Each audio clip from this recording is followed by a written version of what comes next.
San Diego, Southern California, what's going on? This is hour one of our expanded Jon and Jim. Now 24 hours a day, 7 days a week. We will never leave you. Can we go longer? Like, can we have a longer show? Get Mary in here. See if it's a possibility. We want 5 hours. If you missed the news yesterday, Jon and Jim is now 4 hours long. You asked for it. It's been granted. Stop asking for things. All we want you to do is keep listening to the show. But again, don't ask for more than 4 hours per day. No. Dan Zaborski was one of the 7 voters that voted for Jackson Merrill. He knows ball. He knows ball. He'll join us at 2:30 to explain why he voted for Merrill over Skenes. He said it was not an easy decision, but did elect to go with Jackson Merrill. We'll also talk about where we are right now, midway point of the NFL season. Will Brinson joins us each and every week, courtesy of Hamul. He will join us coming up at 4 p.m. We'll have a giveaway for you that we'll tell you about. And we ended yesterday by talking about the news of the hot stove season. It regards Juan Soto right now. It is a perfect storm for Scott Boras. The latest report is the Phillies will meet with Juan Soto. Last night, before we ended our 35-hour show, we saw Alden Gonzalez tweet out that the Dodgers need an outfielder, so they will meet with Juan Soto, and that was today. So the Dodgers have met with Juan Soto. The contract, I mean, we've heard 600, Jim, but I'm reading in the LA Times it could be 700 million when you have the Red Sox, Mets, Yankees, Dodgers, Phillies, now all involved in the sweepstakes. I think you and I both agree. I don't find the Dodgers to be a favorite in this conversation, but the fact that they have met with them, the fact that they're coming off a World Series title, the fact that they print money, I don't think I'm in a position to say it's not possible. I think anything's possible. Anything's possible. Shout out Kevin Garnett for the Dodgers to sign anybody, you know? And I don't really know where the number or what the starting number and starting bid's going to be for Juan Soto, because like he said, after the Yankees lost the World Series, is that it's pretty much open bidding season. And we are going to talk to teams and, you know, whatever number they have, we'll decide which number fits best for us. That to me, it sounds like welcome to a Juan Soto bidding war. This is not down to like one or two teams. This is most likely for the, you know, Juan Soto camp and Scott Boras. Drive this price up as high as you possibly can get it. And how do you do that? By talking to multiple teams, not like 3 teams, like 6, 7, 8 teams, which is kind of what he's doing right now. Yeah. And here's the other thing that we talked about a year ago, but there hasn't been a ton of discussion about the deferral. Honestly, nationally, how often do you hear talk about the Ohtani deferral? Not a lot since it happened. No, because why talk about anything negative, right? Or anything? It's good for baseball. Skew anything negative towards Ohtani. It's good for baseball. But the Padres spending money 3 years ago was bad for baseball. Right. But the point is, the deferral allows them to have these conversations. If they were paying $70 million a year to Ohtani, are you really going to go spend another $60 or $70 million per year on Juan Soto? But guess what? I mean, you're not paying. This is the perfect example of putting a big screen TV on a credit card. You bought the greatest 4K TV. It's awesome. It's $2,000. You could have gotten a TV for $200, but you just spent $2,000. You put $1,800 on the credit card. You don't have to pay for 36 months. You'll worry about it in 2 years. That's the Ohtani deal for the Dodgers. They don't have to worry about it for a decade. They print money. They have their TV deal. They won a World Series. I mean, we'd be foolish to think they don't have the money is the point to go get Juan Soto. If it comes down to money, I'm not ruling the Dodgers out. I don't know if he ultimately wants to be there. This is what I think I know about Juan Soto. I think he wants to be wherever the price is the best. I don't think he cares about anything else. I think he'll go to L.A. if they'll give him $700. I think he'll go to Philly if they give him $700. I think he'll go to the Met. Whoever has the best offer is where he's going. I think it has nothing to do with anything else. Best offer. Now, I'm not saying by $500,000, but if someone offers $75 million more than the next best offer, he's going to Philadelphia or Boston or L.A. Yeah, I think everything is secondary to Juan Soto and his camp and Scott Boras. They are looking for the most money. You're right. I truly believe that. And I believe it because he's talking to so many teams. Yes. If he wasn't talking to so many teams and he only had it down to the Yankees and the Mets, then that would tell me, 1, East Coast, East Coast, yep. East Coast. Number 2, New York market, biggest market in the country. Mm-hmm. And 3, you can win at both spots. Like both spots have enough resources to go out and put together a contender. not saying that the Phillies and the Dodgers don't, but when you're talking to teams like the Blue Jays and the Red Sox and the Rays and name me another team. Stop with the Rays. Yes, I just throw them out there because they were mentioned. His contract's worth more than the dome that they play in. By 3 times as much. You're right. I get that. Yeah. So when you throw other teams out there, especially the Blue Jays, like, I don't know about that one. That to me is just, like you said, you're right. Juan Soto's a guy now feels like he's going for the money. And that's why it's disheartening still to go back and see those reports about Juan Soto and Peter Seidler and how he would have signed here before he. That to me is, again, using Peter and the Padres to drive up the price for Juan Soto. Because there was no way in hell this dude now, seeing everything that's transpired early on in free agency and hearing him especially speak after the Yankees won the World Series, there was no way in hell that dude was ever going to sign here for like $500 million or whatever the number is that they were talking about with Peter. That guy wants to go out along with Scott Boras and drive this thing up to the most money he possibly can get. I agree with you. Now it was Peter's direct quote, I think, to Marty Caswell that said, you can't take it with you. He said, right. He threw out the $500 million number, which right now probably would be a 20% discount. But here's the other thing we have to remember about the Dodgers. They're the favorite to land Roki Sasaki. Like, you have to remember that.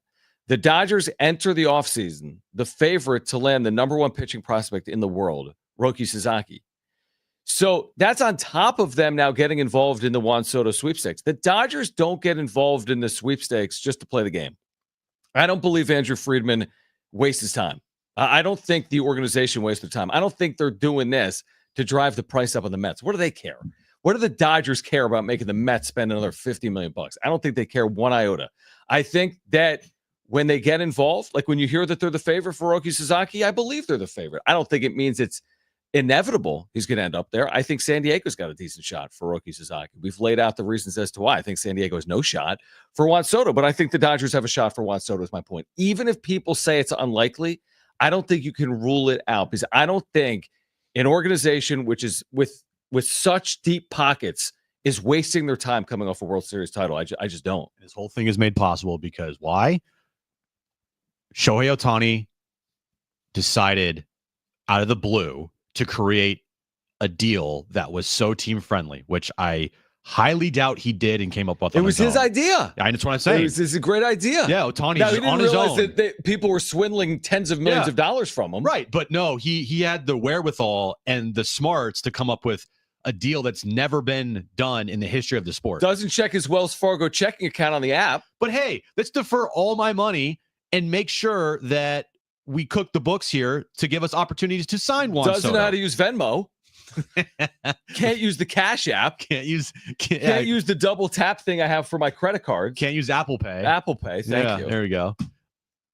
But hey, does he use it for the vending machine like we have to, where he doesn't use cash? How does Ohtani pay for things? Seriously, like when he goes out to eat somewhere, like how does he pay for that? Does he have a credit card? Does he have like a black card? Like unlimited? Like, is he keeping a little closer look at how much he's spending after what happened this past year? Like if he never. That's funny. I'm missing like $39 million since I went out to dinner last week. What happened? My card got declined? What? It's still like the craziest story ever. How you have overdrafted by $14 million. Dude made the same amount this past year. Then who was the dude the Padres signed that didn't even like pitch for him from Asia last year? Oh, Woo-Suk-Go. He made like the same amount. No, he made less than Woo-Suk-Go. Woo-Suk-Go made like $2.1 million. But the reason why they can go meet with Juan Soto is why? Because of Ohtani's contract. Ohtani's making $2 million a year. Now, again, the CBT number is one thing, but the salary that he's making next year that's on the books, he's only getting paid $2 million. The CBT number is obviously what, 40? Yeah, but that's a joke because it should be 70. No, I know it is. But what I'm saying is, they can go out and the CBT number for them, they're not worrying about that. They'll pay all the tax fines and all the whatever it is going over the CBT numbers. It's fine. But for the team's salary next year, you can fit in a 40 plus a year Juan Soto because Shohei Ohtani is only making $2. By the way, if Ohtani just deferred 95% of his salary, there's no way the Soto deal doesn't have deferred money. If it's with the Yankees or the Mets or the Phillies. I would be shocked if Juan Soto, who right now, from the feeling that you get when you see the reports about who he's meeting with, and then especially hearing it, like once I heard him speak after the World Series, it almost felt like he had no, and I'm not saying he didn't, but it almost felt like he didn't have any remorse or any care that they just lost the World Series. All he was like saying is, we're going to go out, and whoever offers me the most money, I'm going to. Wait, you don't think there'll be any deferred money in a $600 million deal? I'll make a bet with you right now. I guarantee there's deferred money. Guarantee there's deferred money. There's deferred money in the Betts deal, in the Freeman deal. Okay, but how much? Not 95%. No, yeah, obviously. No. I'm just saying there's going to be deferred because, you're right. 1%. No, you're right. But at the end of the day, you're right. He's going to go where the money is the best. But if he goes to the Phillies, why would he want to handcuff the Phillies? I mean, once you get there, I don't think he cares where he goes. But once you're there, you're going to try to win. Phillies, here's why. Forget about the Phillies. I'm just saying any team, Blue Jays. Phillies makes sense because he has such a great relationship with Trey Turner and also the Phillies organization that is in contention right now. Me and you could be the shortstop and the third baseman. I'm saying that's not my point. My point is he'll go anywhere that gives him the most dollars. But once he gets the most dollars, I think he'll try to make it flexible for the organization to ultimately win. I agree with what you said yesterday. Getting in a bidding war for Juan Soto, I love Juan Soto. He's a first ballot Hall of Famer. He's done things that nobody's ever done. Okay, his on-base percentage is historically good. I mean, we're talking Ty Cobb on-base percentage. I would never get into a bidding war for him. We saw him at a reasonable number, and he left something to be desired. He's had some great years, Washington and New York included. But you start paying this guy $50 or $60 or $65 million per year, I just don't know how you live up to it. You better be winning lots of World Series if you're getting $50 or $60 million per year. Yeah, love Juan Soto. I think he's great. I would wish he was still here. Stupid. It's really, it is stupid. And if you paid him over $400 and whatever $million, if you gave him really what he's looking for, which is in that $600-700 million range, you're asking for trouble. It's just, I just don't see that. I don't envision it working out for him. The team, if he goes to the Dodgers, it's going to work out. If he goes to the Mets, we'll see. Stays with the Yankees, we'll see. But overall, I wouldn't dish that type of money out to Juan Soto. Give me a tweet. Padres are meeting with Soto. Just for fun. Just for fun. Send it out, Alden. Send it out, John. Come on, Jeff. Come on. Arson Judge. Just give me something. Hey Ken, you need to get back in the good graces. Well, actually, you probably never will. But even if it says Soto John tweet. Soto is meeting with Padres or Arson Soto's meeting. Yeah. All right. On the other side, I think I have a different feel coming off last night's Aztecs game than a lot of Aztecs fans feel. And I'll share that with you on the other side. Plus, we'll hear from Brian Dutcher and Nick Boyd. Dan Szymborski voted for Jackson Merrill as the NL Rookie of the Year. He didn't win it. Paul Skenes did. Dan Szymborski from Fangraphs will join us at 2:30. We're just getting started. Hour 1 of 4 for Jon and Jim.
All right, San Diego Sports 760 celebrating the season with the iHeartRadio Holiday Special. One night to get you in the holiday spirit with exclusive performances by Dan and Jay, Jennifer Hudson, Jimmy Fallon, and Kelly Clarkson, hosted by Mario Lopez.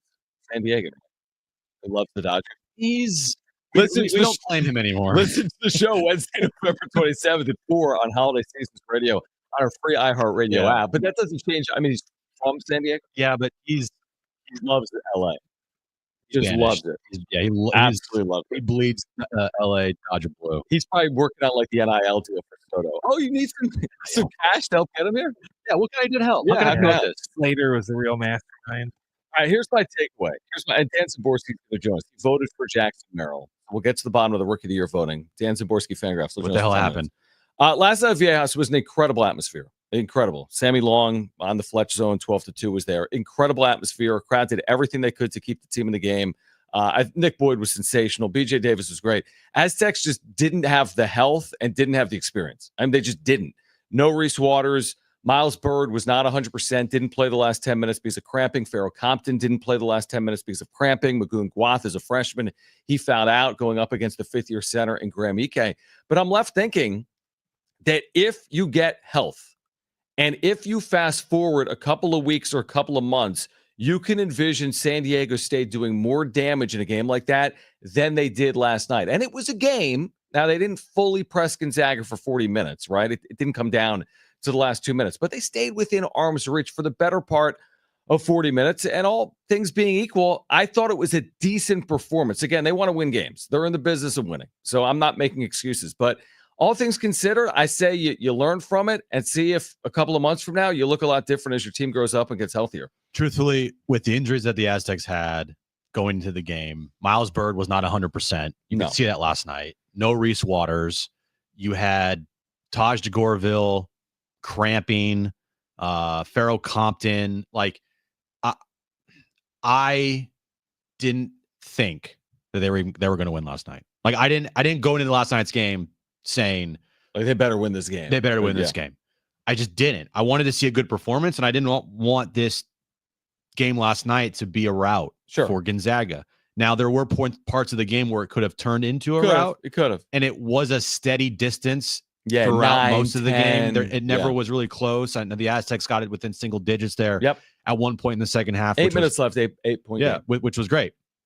But at no point was Gonzaga truly threatened by San Diego State. And I didn't think that was really going to even happen. I wanted to see good performances. I wanted to see them hold their ground. I wanted to see them, match up how they matched up with Gonzaga. Gonzaga is one of the best teams in the country. No doubt. They could win a national championship for all we know. And Gonzaga could have played better last night too, truthfully. But a credit to individual performances that I thought were very encouraging. Obviously, Nick Boyd, who I thought was fantastic last night for the Aztecs. He was, whenever they needed a bucket, like he got downhill, got and to I the said basket. they needed to have someone have a breakout game. Nick Boyd had that last night. They also needed probably 2 or 3 other guys to have really good games as well. BJ Davis continues to impress every single night. He's a guy that, not getting much playing time last year to where he was last year to now being one of, the go-to scorers on this team.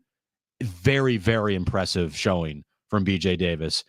And then what on the flip side last night from an individual standpoint, it just shows you how raw Magoon is going up against some guys that are, vets in college basketball. Like Graham Ike is tough for anybody to guard, but you saw last night, he's got a lot of work to do. And that's not a bad thing. That's not a bad thing at all. You saw flashes like his defense, the way that he disrupts down low, and some of the blocks he had was incredible, but he still is very raw and he has a lot of work to do, which is not a bad thing. It's just the fact. Yeah. I mean, I remember Nathan Mensah against a freshman in Graham Ike. Yeah. And what Nathan was there. So like, I think with time, and I would say this, and this isn't to say like, if you're an Aztec fan, and I'd love to hear from you, 70470, start it with team, or you can call us 877-767-4760. I'm optimistic for how they can improve. as the season goes on. And I hate to fast forward to next year. We're not going to do that because they have a chance to be good this year. But you allow your mind to wander, especially with the NIL resources that Mesa is going to have this upcoming offseason with this NIL tournament. They're going to have a lot more money. You keep this roster together, and you're going to have a darn good team moving forward if you can keep this roster together for at least another year. Let's hear from Brian Dutcher. This was Dutch post-game. Again, like, where does the team go from here with what they have to come? A week off to get ready for Creighton in Las Vegas. I just tell them I'm going to be the same person tomorrow, whether we won or lost. We're going to be consistent in our message. We're going to go to work every day and know that every day is not your day. There's going to be some games that don't go our way, but we just have to stay focused on getting better, and we can get better. I tell them, I've worked enough basketball camps with little kids, and you can make a difference in a week in a kid's game. So why can't we get better in 1 week? We can. And that's the message. We got to pick some things to get better at, and we'll get better at them. We won't overreact. These guys are good young men. They want to be coached. They want to be taught, and we'll teach the lessons.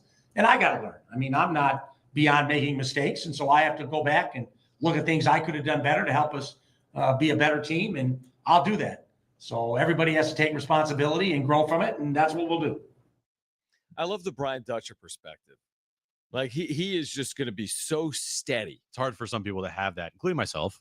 Oh, yeah. Jim is like, yeah. I mean, I get it. Fans, I mean, I saw Brent sees the text line every single night before I see it. And people are just making these ridiculous, overreaching comments like, what has happened? To what? What are you talking about? Can we be honest too? Somebody booed a player, and that's why they're transferring. And there's just some ridiculous overreaction. Yeah, this be 100% honest here. Yeah. Did anybody think that San Diego State was going to beat Gonzaga last night? I mean, realistically, no. I mean, no. I think Bryce Miller, who was with us yesterday, said it would have been he said it would have been the best regular season win in the history of the program. And with all things considered, Miles Bird, not 100%, no Reese Waters. And you're playing a lot of freshmen against the number 3 ranked team in the nation, potentially a Final Four national championship contender. 80% of their scoring back, 100.7 points per game. We're all being truthful. Tough. Yeah. There was... There wasn't no shot, but it was very unlikely. It was very unlikely that San Diego State was going to win last night. And watching that game, I didn't think Gonzaga just sleptwalk through the game. No. I thought that San Diego State put some pressure on them. I thought defensively at times they looked really good. And I thought that, guys like Nick Boyd and BJ Davis, I thought Wayne McKinney had a nice night. And I thought Taj DeGorville and Farrell Compton both they did not look like freshmen. You had some things you can build on there. And it's not just about Gonzaga. It's about the rest of this season, which is way more important. Also, Gonzaga was never looking past San Diego State, who beat them last year at the Kennel, and Graham Ike was 0-5 in his career against San Diego State. Ryan Nembhard didn't go to a Final Four because of a foul he committed 2 years ago against SDSU's Darion Trammell. Dan Zimborski voted for Jackson Merrill. Why? He's from Fangraphs. He'll join us next.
All right, this update is brought to you by Taco Bell. San Diego State last night lost to the number 3 ranked team in the nation, Gonzaga, here at Viejas Arena, 80-67. Next up for the Aztecs, the NIL tournament in Las Vegas next Tuesday afternoon. Actually, tip-off is at 11 a.m. against Creighton. You can hear that game right here on San Diego Sports 760. And, of course, the big news yesterday, Jackson Merrill lost the Rookie of the Year to Paul Skenes. Paul Skenes got 23 of 30 first-place votes. The slow-roasted Cantina chicken menu is here to stay with ingredients like purple cabbage and freshly prepared pico de gallo. Try it today at a participating U.S. Taco Bell location while supplies last. Contact store for participation, which varies.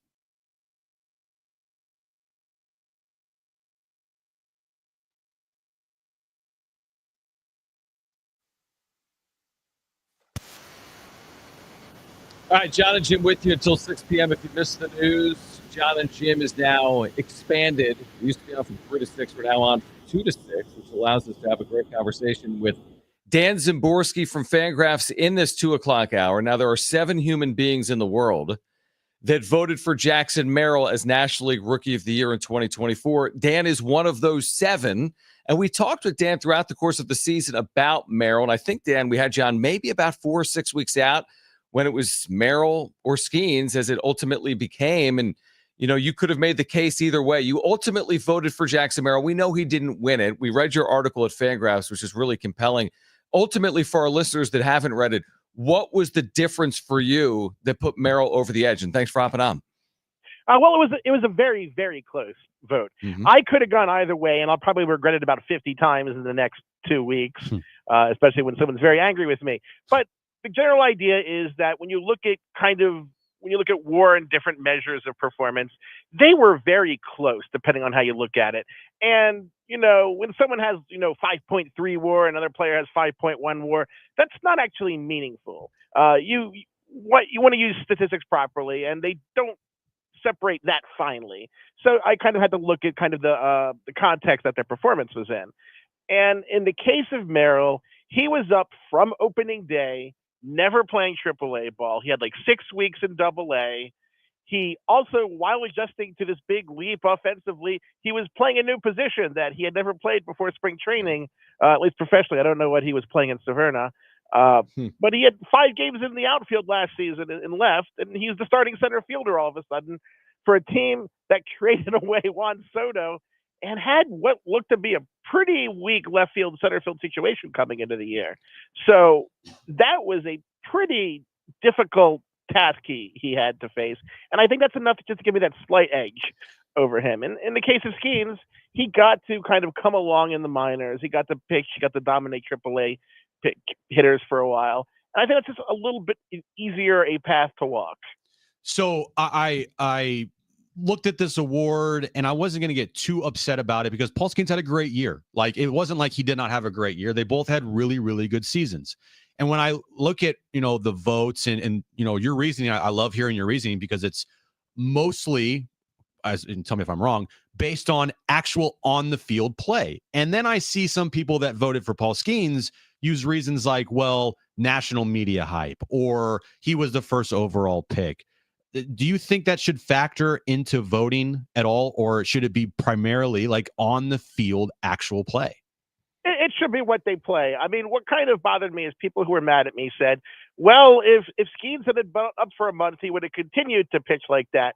But he didn't. Those starts in April in the majors, they never happened. Right. And you can't give players credit for things they don't do. I mean, I never pitched a Cy Young. I never pitched a no-hitter. You don't give me credit for that. Right. You only get credit for what you actually do. And I think Skenes is going to have a great career. He probably has the higher upside. Just if he can stay healthy, he's a pitcher. I mean, he's incredible to watch. I just think that in the end, Merrill had just a slightly more compelling case for Rookie of the Year. And I'm happy I wasn't the only one because I've had that happen before. And that was not fun on social media for a couple of weeks. No doubt about it. Well, 7, a lot of West Coast voters, 2 in San Diego. There were a couple of other West Coast voters LA. that went. Yeah, LA as well. That went for Jackson Merrill, who you don't have to defend it. I mean, his year speaks for itself. Yeah. And I think Paul Skenes' year speaks for itself as well. Here's my question for you, Dan, because you crunched the numbers. What does Jackson Merrill's 2025 realistically look like? Like, is there improvement in there? And if there is, what does that look like for Merrill? Well, one of the dangers is, I mean, people talk about a sophomore slump, but that's not really a thing. But it is common for players to take a little step back because baseball is a game of continual adjustment, readjustment, readjustment. He's probably going to have, a 3.5 to 4.5 win season, probably similar to 2024. But then he's likely to show long-term growth from there. I think if you could tell the Padres, hey, he's going to have that same season forever, I don't think anyone would complain about it. No, yeah, it was a fantastic season for him. Dan, how hard is it for awards like this, Rookie of the Year, to compare a position player to a pitcher, a guy who played 156 games, was on a team that won 93 games, was the middle of that lineup, to a guy who only pitched 23 games, appeared in 23 games, and his team didn't even get close to the postseason? How hard is it to compare those two? It can be really hard because you are comparing in a large sense apples and oranges, but you have to compare apples and oranges. Like you're at the grocery store, apple juice and orange juice are usually right next to each other. So on some level, you do have to compare.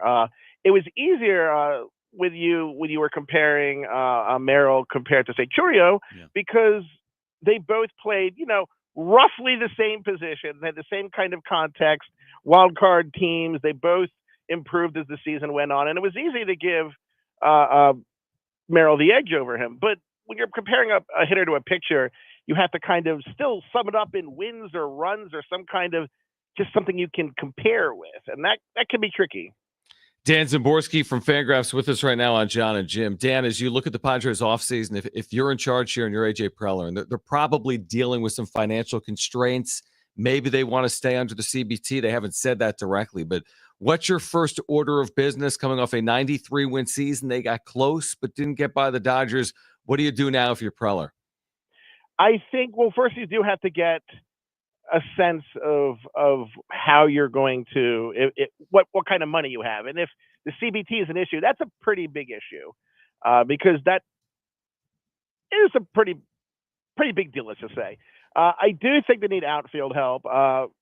Even if you brought Profar back, you're not necessarily going to get Profar's 2024 again, and he's not going to be the same cost this time around. So I do think they need to look for an outfielder. I think, given that there are going to be some financial strains, no matter what, they're not going out and signing Juan Soto back to San Diego this offseason.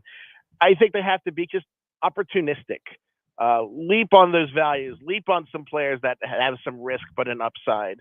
That's kind of the thing the Dodgers do, and it's not a bad approach. Have all those lottery tickets, as many as you have in the spring, and see who works out. I think they're in a pretty good place right now. Not top tier in baseball, but I think they're playoff contenders if nothing dramatically changes. Dan, back to the Rookie of the Year voting. When the tallies and the votes came out and you saw that it was 23-7 in favor of Paul Skenes, were you surprised by kind of how it wasn't really close, or were you not surprised, given the results? It was kind of about what I expected. As I said, I didn't really want to be against 29-1. Yeah. Because I did that once with Jonathan India, and I'm from the Cincinnati Baseball Writers Association chapter. So the local guy is the one who denied the unanimous victory. Oh, wow. Which had a couple of weeks of hate. Nothing like that this time. I mean, Skenes was the flashier player. He did have, the pizzazz, the hype around him. He has, he has a famous girlfriend. He filmed from the set that looked like a Brandy commercial when they were doing the MLB TV rundown. I'm not surprised by it, and he's certainly deserving. I think either player was deserving, but unfortunately, when you cast your vote, you are not allowed to make ties. Right? Yeah, no doubt about it. What does the Jackson Merrill extension look like in your eyes? Like, we saw the Corbin Carroll deal. Is it similar? I think Carroll was 8 years, 111. Is that the floor, so to speak, or what would you do if you were the Padres in this situation? You might have to go a little farther than that, simply because another year has passed. A little less service time.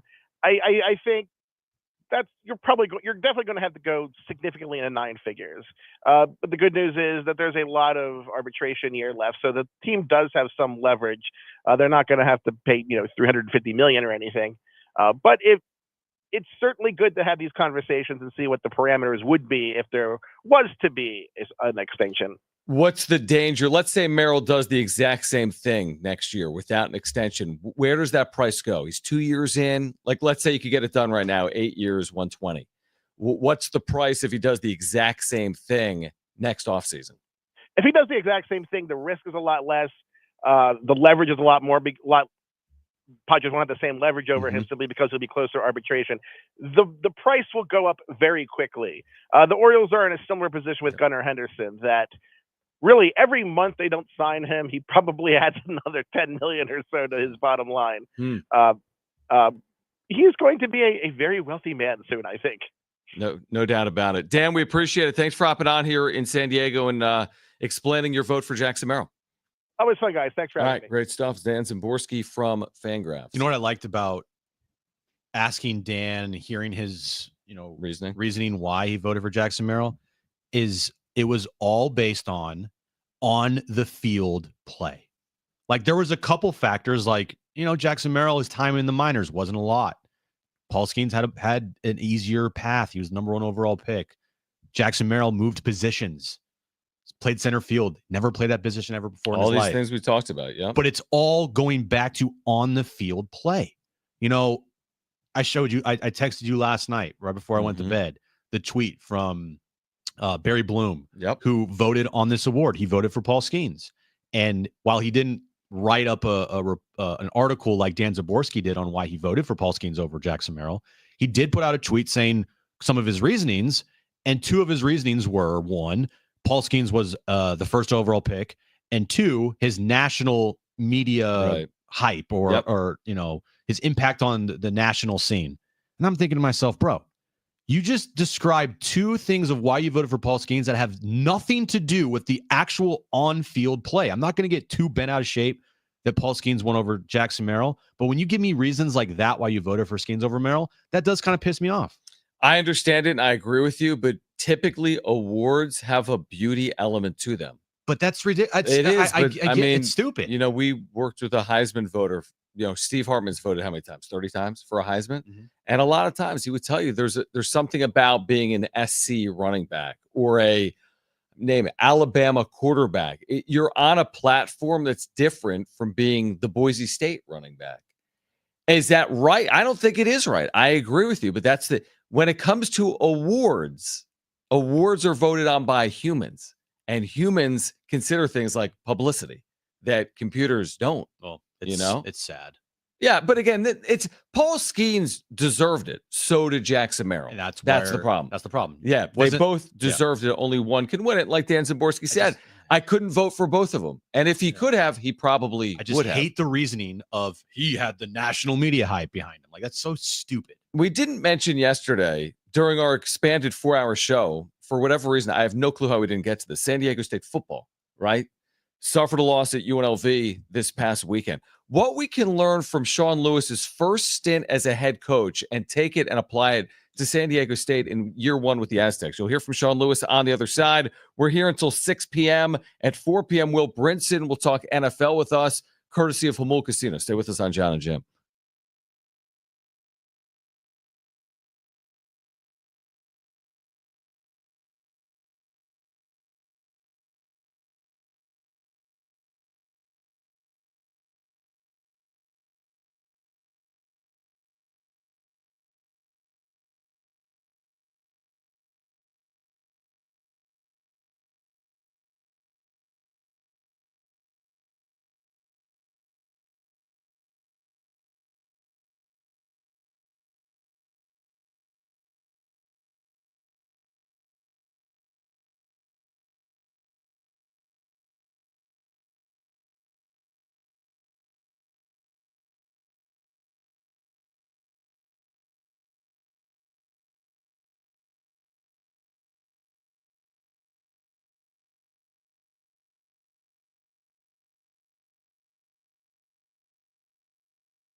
question for Brett. Brett knows those features. So Jim's been doing this 2-minute drill.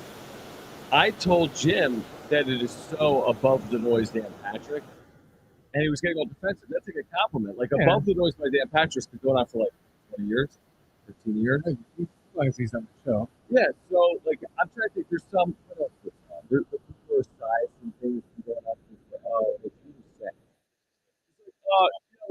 In Jersey City, a high school quarterback threw for 5 touchdowns. I'm Boomer Esiason. This is above the noise or whatever it's called. No, it's not whatever it's called. Not above the noise. It's very short is my point. He'll just be like, Aaron Rodgers threw 3 picks, and that's why he's not very good. And This that's is what's Boomer going on. Esiason. That's what's happening. They probably pay him like $100,000 for that. Oh, for sure. More than us combined. Well, who knows? Who knows if they pay him for that? All right, let's go to the phones. If you want to weigh in on Skenes over Merrill. I thought you were going to compliment me more on that. No, that's all. 877-767-4760. We'll hear more from Ken Rosenthal, by the way, coming up at 3 p.m. But Dave wants to weigh in. Dave, you're on with Jon and Jim. Yeah, thanks again, guys. And, everything that you've said, right on, spot on. And let me just say this. First of all, I hope that Jackson has a chip on his shoulder, plays with that, just like Tom Brady did when he was dissed so many times. And this vote count is, as you said, Jim, very disturbing. But, I remember back when Steven Strasburg came up, and of course we had that same, oh my God, he's the next, fill in the blank, Sandy Koufax, whatever. The thing about pitchers, guys, and you know this, especially the modern day pitcher, they're about 1 pitch away from blowing up the arm. And I will predict that Jackson Merrill will have a much more sustained and longer career and will win more championships than Paul Skenes will ever do. And this just bothers me beyond belief, especially the Barry Bloom revelation that Jim pointed out a few moments ago. Shame on Barry Bloom, and shame on all of the writers who, if they got caught up in hype, then what the hell's the purpose of having an award? I mean, good point. This thing is, they've turned into a joke. Appreciate you, Dave. No, I appreciate it. I mean, that's fair. I mean, that I agree. I agree with that sentiment, but it's hard to ask a guy in Cincinnati to sit down and watch 82 Padres games. So what are you going to see? You're going to see what people write. You're going to watch national TV games. The Pirates were on. You're going to look at numbers, and Skenes' numbers were good. And Livy Dunn, I said this from day one, Livy Dunn resonates more than Jackson Merrill. Yeah. I would have loved to seen if it would have been the same outcome if Paul Skenes had a 2.3 ERA. Yeah, that's interesting to me too. Yeah, what if he had a 2.96? Yeah, because I think while a lot of voters, I think, voted because of the national hype and because he's the first overall pick, which is ridiculous in my opinion. I also do think that the eye-popping number of a sub-2 ERA. I mean, that's an amazing year. I think if you are talking to somebody who truly just based it on actual numbers and said, look, they both deserve it, but I just can't get past him having a sub-2 ERA in 133 innings. And then I'm like, okay, I understand where you're coming from. But when you also throw out stuff like, and because of hype, and because he was the first overall pick, and because he's a phenom, that's nothing to do with the award. Yeah, I mean, I go back to Blake Snell wins a Cy Young here being so absurdly dominant. He had a 2.25. So 196 speaks. It speaks to everyone. That's it's not Koufax Gibson. You know what I mean? It's damn good, though. I mean, you're sub 2 as a starter. I know not 32 starts. I know not a good team. I know not 200 innings. But I think it probably gets benefit of the doubt from unbiased voters. You know what I mean? I think so too. I think that was the number. If you are on the fence, you're 51-49 for one of these guys.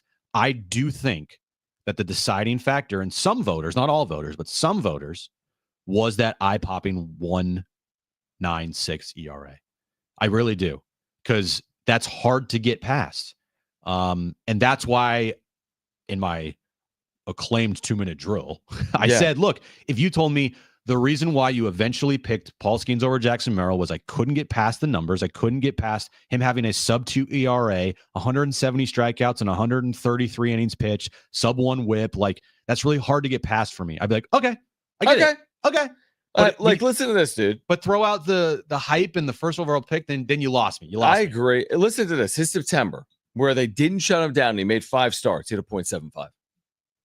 So it's like the guy just had a good year. I think what Merrill was missing was the gaudy 196, number for an offensive player. He didn't hit 39 home runs. He didn't steal 40 bases. Like, he didn't have the complementary, amazing offensive number that Skenes had from a pitching perspective. There was nothing that Merrill had that was what's the word I'm looking for? That was comparable. Stood out. There was no if Skenes had a 196 ERA, what's comparable for a hitter to a 196 ERA? 40 home runs. Well, I think, hearing from Dan Zaborski, one thing that stood out to him the most was he played 156 games and he was here from day one and he's playing a new position as a 20-year-old. And but that's not on Baseball Reference. And still put up all-star. Well, you know what I mean? Age, I think, but I'm saying matters. On Baseball Reference, 196 is 196. On Baseball Reference, it doesn't tell me he came up as a shortstop and he was 20 years of age and he had a nice year. And 156 games, great. It's amazing, but that alone doesn't pop off the page like, oh my gosh, 156 games? Like a 1.96 ERA. Yeah. For a starter. So I think at the end of the day, I agree. If it was a 2.26, maybe he doesn't win it.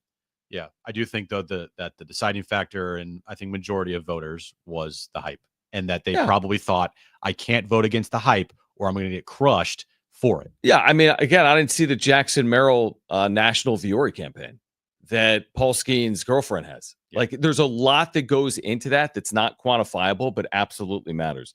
All right, more on this. On the other side, we'll hear more, if you missed it, from Ken Rosenthal on Jackson Merrill in hour number 2 of Jon and Jim. Will Brinson, senior NFL writer, CBS Sports. He will join us at 4 p.m. courtesy of Hamul. We've got a giveaway for you today as well. We'll tell you about. It's Jon and Jim.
All right, this update is brought to you by Taco Bell. Last night, San Diego State suffered their first loss of the year, losing to number 3 ranked Gonzaga 80-67. Next up for the Aztecs, they have their NIL tournament in Las Vegas. They'll start against Creighton next Tuesday, late morning, 11 a.m. tip time. You can listen to that game right here on San Diego Sports 760. And NFL news of the day, the Jets continue to be the worst dumpster fire in the NFL. They have fired their GM, Joe Douglas, today. The slow roasted Cantina chicken menu is here to stay with ingredients like purple cabbage and freshly prepared pico de gallo. Try it today at a participating U.S. Taco Bell location while supplies last. Contact store for participation, which varies.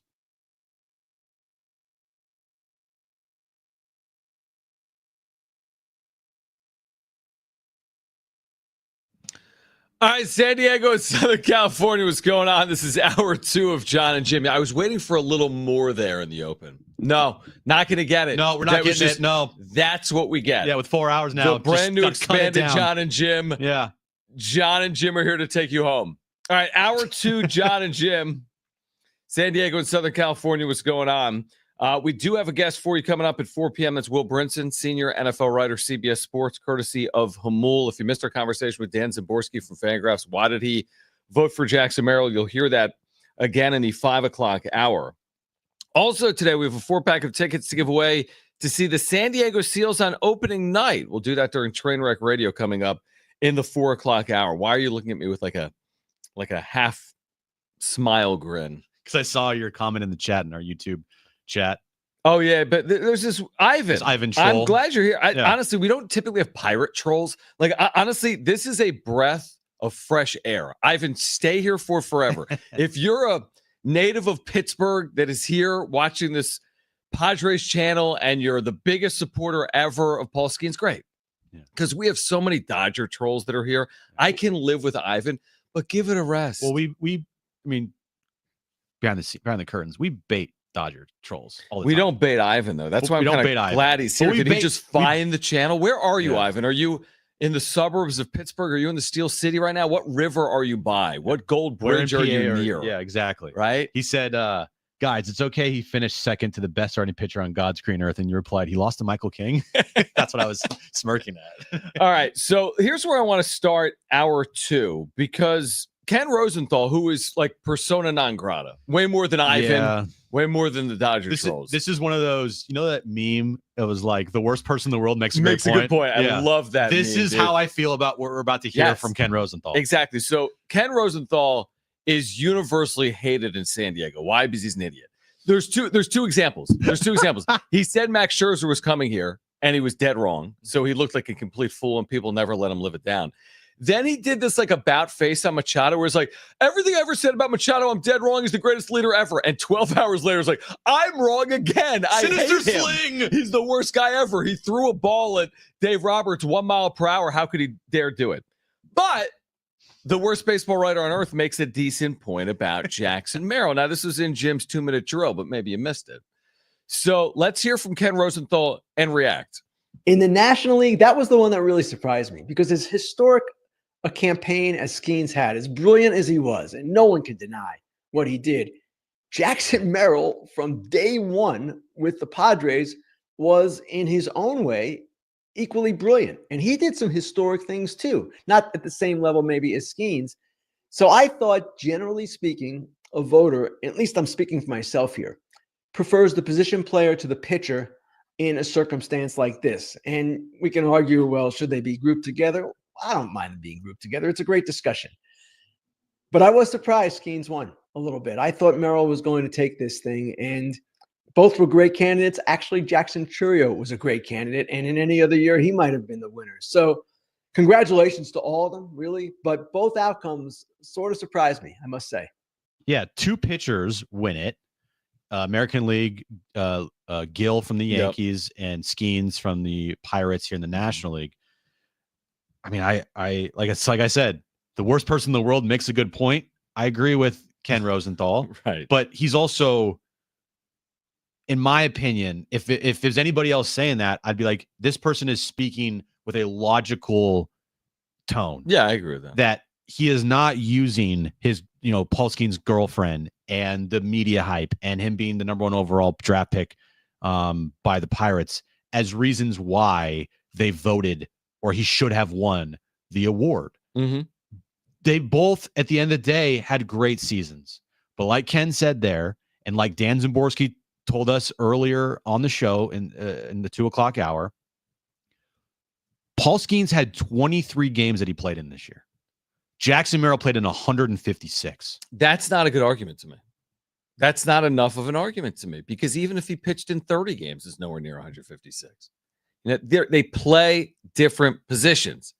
That's just the fact of the matter. They play different positions. It's a tough thing to compare. It's hard to compare me and you to a talk radio news format. You know, like, it's hard to say best talk show if one show talks politics and one show talks sports. That's hard to do. It's hard to compare a national sports radio show to a local sports radio show, but they're asked to do it is the point. Then for you, yeah. If you voted, what would have been your deciding factor? My deciding factor to be as unbiased as possible. And here's the thing. Here's I've said it like you. Here's my deciding factors.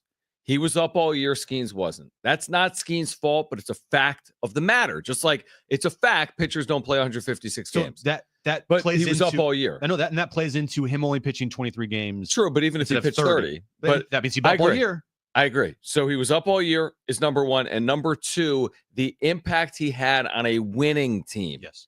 The impact he had on a winning team. And the other thing I would say that has not been discussed a lot, but should be, and I think this is where the Padres maybe faltered a bit. It's like in a Heisman campaign. You got to control the narrative. Where was the narrative nationally that this guy's Mr. Clutch? That Jackson Merrill came through in the clutch time and time again. 7th inning or later, 8th inning or later, down or tied, go ahead or tying moments. He had a handful of them. And I don't recall Paul Skenes having that, like, oh man, that Cardinals start, he brought him back from the, no, starting pitchers don't really do that. Jackson Merrill was really good and he was really clutch. I feel like nationally that wasn't as relevant as it was locally. Yep, I agree. I would have done the same thing as trying to be as unbiased as possible. Mr. Clutch, you know?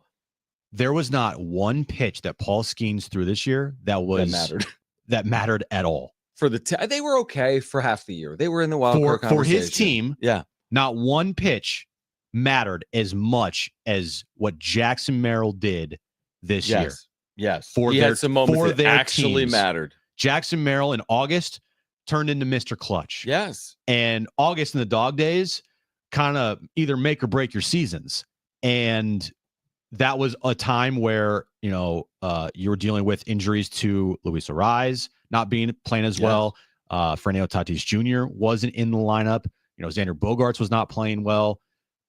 And what Jackson Merrill did this season had an infinitely more impactful, was infinitely more impactful to his team than anything Paul Skenes did for the Pirates.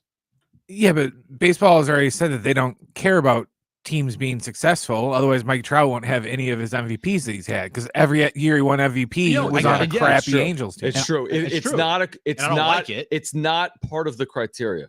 It truly is not part of the criteria. But success of your team. But also, you look at. I don't have it in front of me. Go back and see and look at all the MVPs that Mike Trout won. Yeah.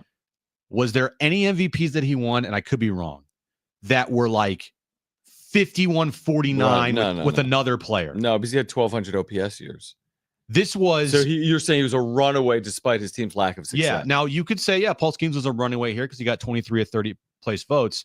But I think there were a majority of the 23, maybe half, that this was a very difficult decision for. This wasn't a slam dunk runaway. Guys like Barry Bloom, who, I mean, I say a lot of things about Barry Bloom, but guys like him, runaway Paul Skenes, okay. But I bet you there were a lot of voters that didn't think that, and that it was a tough decision for them.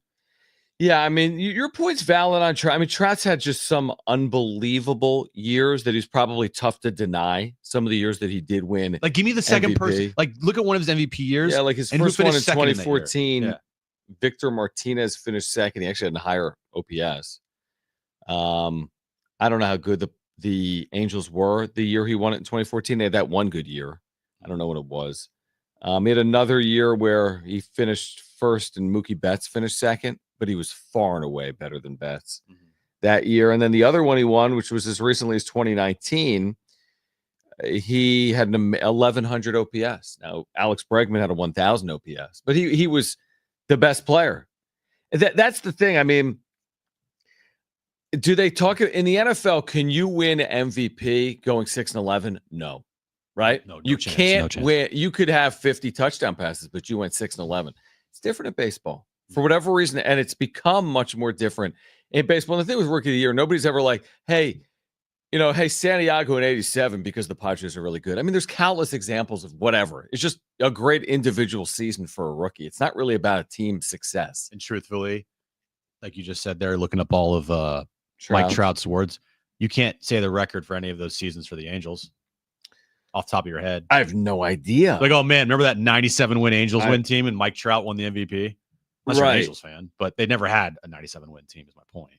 And they had some awful and he won one, I think, with 70 wins. Like, what was the Padres record in 87 when Benito won the? We should look it up, but let's look it up. But Trout, okay, so 2014, they go 98-64. Awesome. Great year, great team. You know what I mean? So it works. But then the other MVPs that he won, which now I've lost track of. He won one in 16 and he won one in 19. So in 16, the Angels go 74-88. I mean, that's awful. Yep. And then in 19, it goes 72-90. I mean, irrelevant all year. No chance of qualifying for the postseason all year. And he won 2 of them with teams 15 games under 500 or more. Do you see how many first place votes there? Like the breakdown of the No, voting? I don't. You sure? If you go to I'm sure I could. No, I click just on didn't. the MVP and it shows you, I think, right? Okay, 2014, he won every first place vote. Okay. Then he won 19. So the year they went 74-88. 19 of 30? Correct. Okay, so that's pretty close. Yeah.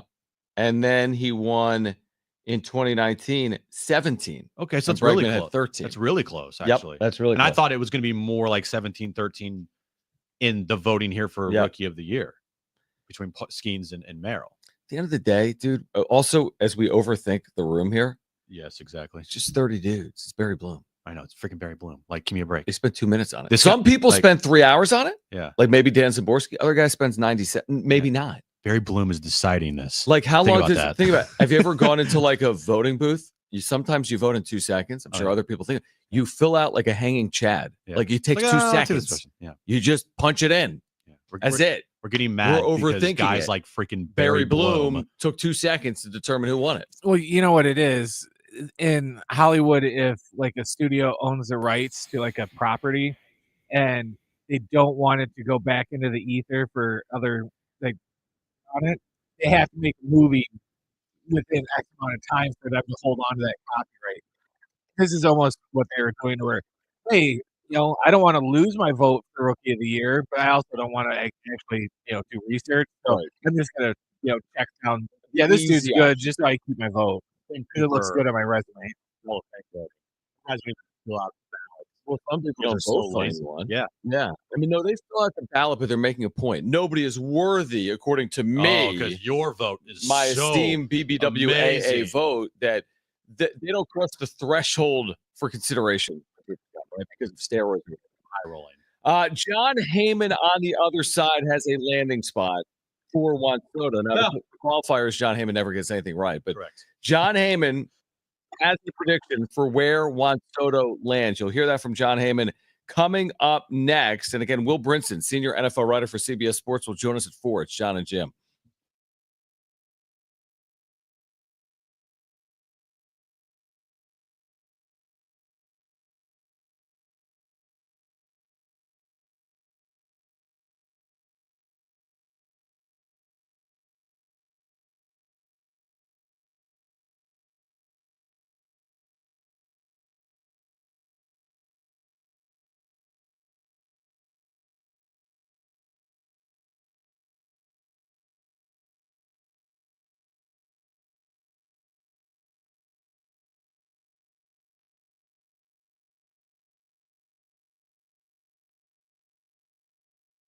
All right, hey guys, it's Jon and Jim for our friends at Underdog, and Underdog is the place to play if you are a sports fan looking to win money while watching sports. Simple as that. They've got over 5 million happy players across 33 states, over $2 billion won.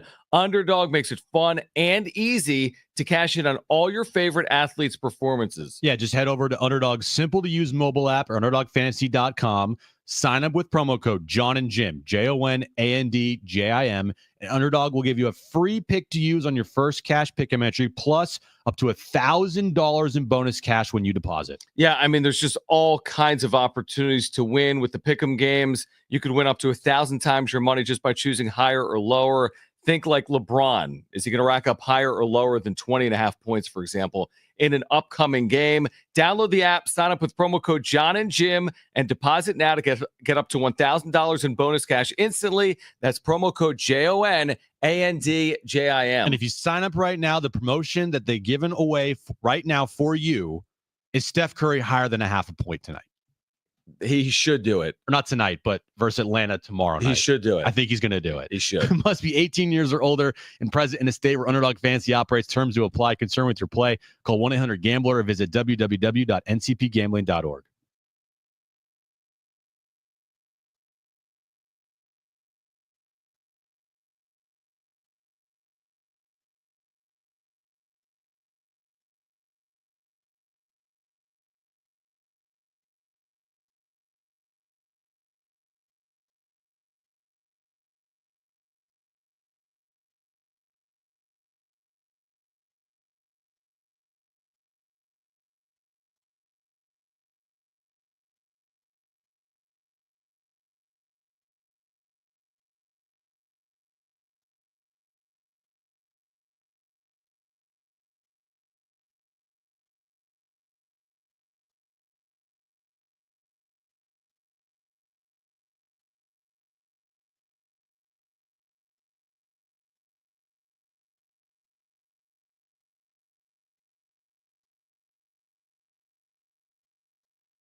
All right, Will Brinson will join us coming up at 4 p.m. We remind you, Aztec football back on the road.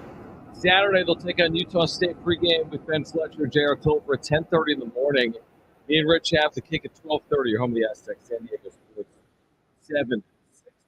I did want to play something. We have time. The thing with That's the one thing that 4-hour we show is like aren't missing. we is can time. get to everything. There's nothing we're not going to get to. You give us a 4-hour show, I'm going to talk about the Pac-12 media deal. That's the Unfortunately, the one thing that iHeart didn't consider when expanding the show was they've created an opportunity for me to talk about media deals, conference realignment, wins above bubble, Ken Pom, Bart Torvik.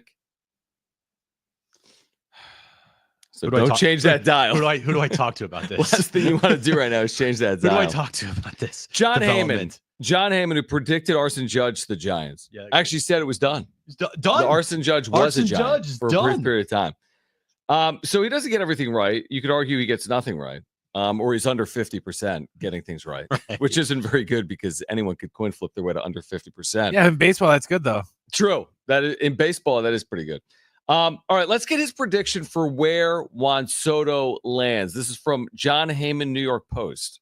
Well, the number seems to be going up with all the predictions, but, I'm not going to give you any new numbers. I mean, I certainly thought it's going to be over 600. Is it going to be over 700? I think that's the question and not deferred. He's going to be the highest paid guy, and you're going to say, why? Ohtani is the greatest player maybe ever and can also pitch. It's the age factor is number one. Soto is just turned 26 years old, so he's about 4 years younger than Ohtani was as a free agent. That's a major factor. Another factor is I do believe he's willing to play anywhere, whereas Ohtani probably just wanted to go to Southern California as we look back on it, right? I think he would have gone to the Angels happily, and he certainly is happy with the Dodgers. And also he has Scott Boras as an agent. So, I think that's the reason we're looking at the record contract in terms of actual value. Don't hold me to this. If I'm going to predict today and I change every other day, I wouldn't say every day, but I would say I change every other day. I think it's going to be about the money. So the teams that are going to be able to win the bidding war are probably the teams with the biggest advantage. And I'm going to say right here that the Mets, followed by the Blue Jays, I'm going to say Mets 1, Blue Jays 2 would be my guess today. And, I get it. Yankee fans are going to be upset. He was in New York for a year, or was in New York for a year, I'll say. He is a free agent now. He did love Aaron Judge. He did love the clubhouse. He loved many things about the Yankees, and maybe he will go back. But right now, I'm putting them no better than number 3 at this moment. We shall see. Okay. Like the Chad. Okay. I take nothing from it. This is a big offseason for Scott Boras. He has had some really bad off seasons the last couple years. I gotta sneeze. I didn't sneeze. Okay. Yeah, like the Blake Snell contract, for example. Yeah, there's others. So many. There's so many. But if he does not get this mega deal for Juan Soto, well, of course he's getting a mega deal he's going for Juan to. Soto. But I'm talking about like 650, 700. Like he's got to hit big here with Soto. And if they don't, like I agree, they're going to. But it's pressure on Scott Boras. That's why he is putting so many teams out there to his, minions in the media like John Heyman. Like, hey, the Blue Jays have a chance. Right. Like, hey, the Phillies Rays have a shot. The here. Phillies have a chance. Are you surprised Soto turned down the $21 million qualifying offer? It's very surprising to me. Yeah, because that was guaranteed. He was 21. To the bank. You know who didn't turn that down and smart on him? Nick Martinez. Whoever would have thought? Did Nick Martinez at any point in his life, up until yesterday, think he'd ever make $21.05 million in 1 year? How is that not the easiest yes ever? I'm like racing to that contract. I'm like, getting to that e-doc. You know those e-documents where like you just put the initials in quick, and then hit submit. I'm hit send. 21 million. Yes. Isn't he the only player in baseball that has accepted a qualifying offer this offseason? Yeah. And there were 20 or 30 out there, and I think he's the only one. What are the Reds thinking? It's a bad pitcher's ballpark. Great American They just need Ballpark. something. It's just pitching. They're not He's going anywhere. a good player. He's Is he not, yeah. $21 million good? But good for him, man. Good for him. So when his agent probably ran that by him, like, hey, by the way, they've offered you the qualifying offer. If I'm Nick He's like, Martinez, what? I'm like, wait, what? Excuse me? They did what? How much is that? $21 million. I mean, if he makes Where do I 20, sign? if he makes 20 starts next year, it's $1 million to start. He's not making 20 starts next year, probably not in the big leagues. So John Heyman says he's become untradeable too, by the way. Like, who's trading for that contract next year? Especially halfway through the season, you're going to pay the way through the year $10.5 million for Nick Martinez. Probably true. Probably untradeable. Yeah, no, that's a good point. So Heyman says Mets or Blue Jays. I say Yankees. I say, don't you? You don't say Dodgers. I don't say Dodgers, but I would not count the Dodgers out. Okay. Unfortunately.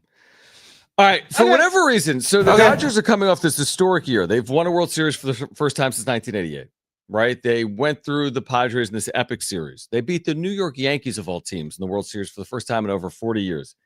Yet, who are they still talking about? Well, yes, we're also talking about them a lot, but no, don't play that game. My take, well, we'll play it on the other side. I'll give you my take on it, but they keep talking about the Padres. Yes, you're right. There's a reason we're talking about the Dodgers, okay? Yes, you're right about that. Why are the Dodgers talking about the Padres? We'll explain next.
All right, this update's brought to you by Taco Bell. San Diego State, after their loss last night to Gonzaga. Next up for them, they'll be in the NIL tournament starting next Tuesday in Las Vegas, where they'll take on Creighton at 11 a.m. You can listen to that game and all games right here on San Diego Sports 760. Right now, John, we're moments away from finding out who the National League Manager of the Year is. Stephen Vogt has already won in the American League for the Cleveland Guardians. And NFL news of the day, the Jets continue to be abysmal. They fire their GM, Joe Douglas, amid a woeful season in New York. The Slow Roasted Cantina chicken menu is here to stay with ingredients like purple cabbage and freshly prepared pico de gallo. Try it today at a participating U.S. Taco Bell location while supplies last. Contact store for participation, which varies. All right, so we're just getting over the fact that Jackson Merrill didn't win National League Rookie of the Year. Are we going to have to go through this whole process again? Hold on, let me just re-energize myself to get angry again. Yeah. So I told Jim that Stephen Vogt was Manager of the Year, and he started freaking out. I'm like, well, he's in the American League. He's like, oh. Sorry. Stephen Vogt has won Manager of the Year in the American League. I was practicing my fake outrage. Right. But who's going to win Manager of the Year in the National League? We're going to find that out presumably soon. So it's Schilt and Pat Murphy, and I'm blank on the manager of the Mets manager. Mendoza? No. I think Murphy wins it. Murphy's going to win it, I think, too. But Mets manager. I am blanking hard. Carlos Mendoza. Between those three guys. I mean, I feel like Schilt's got a good shot Once there. again, Pat Murphy, or do you think there's a bias against the Padres? No. Why would the Manager of the Year voters who are in like the St. Louis Dispatch? I'm asking you because of recent things that have happened. Recent peanut butter cups. I love recent peanut butter cups. What recent things happened? Jackson Merrill didn't win Rookie of the Year. AJ Preller didn't win Executive of the Year. But what's the theory on why? I'm just I asking. just told you because they didn't win. Is there, in your opinion, a bias? And then Ken Rosenthal, his piece on Manny Machado, The silent slinger or whatever? Sinister Sling. No. Do you think there's this like? Dumbest thing I've ever heard. I know, stupid. That's so I'm asking you because I've heard that, I think and I'm that like, Paul what? Skenes is good, and I think that Stephen Vogt is a good manager, even though he's in the American League. So no, I don't. I really don't.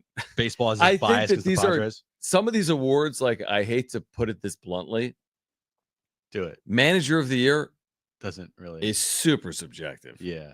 Executive of the Year is really subjective. But that plays into the potential quote unquote bias against the Padres. So let me get this straight. The guy at the Boston Globe, the St. Louis Dispatch, and the Cincinnati Observer, they're all getting on a Zoom chat together. Like, yo, I hate San Diego. I do too. Can't believe Preller did this. I don't think they care. I don't either. I don't think so. They're going over the finalists right now for NL Manager of the Year. The nation is waiting on MLB Network at 6:34 Does Eastern. anybody know that these awards, like it's award season for baseball right now? In the middle of the NBA, I mean, we NFL always season. do the same thing, which is just completely wail on baseball and all their poor decisions in marketing. But their award season, this ain't exactly the Heisman Trust. You know what I mean? Like this isn't New York City. You're 3 finalists after Army Navy with 4.5 million people watching on MLB Network and at 6 p.m. Nobody's watching besides us. Correct. We're watching. We are watching. I love the highlights of Mike. The highlights of the manager. Just walking to the mound. He walked out to the mound. The highlights of Mike Schilt walking in the dugout, shaking hands, chewing bubble gum, writing down on the card. Unbelievable. That's hilarious. The highlights for a manager are just walking. They're going to do interviews right now with the managers. Okay. All right, we'll get back to this because we're not going to announce the winner for 10 minutes. So now Jim kind of called me out for being like, well, hold on. Yeah, all we do is talk about the Dodgers this offseason. That's not my point, okay? I'm going to turn it the other way. Why are the Dodgers talking about the Padres coming off a World Series title for the first time since 1988? Like, why are they doing that? So this is Mookie Betts, right? This is Mookie Betts on his podcast. Is he still talking on his podcast? Yeah. Who do you have on? Toddy again? No, he had like all of his Dodger teammates and then Justin Turner. Oh my gosh. All right, let's hear from Mookie Betts on his podcast.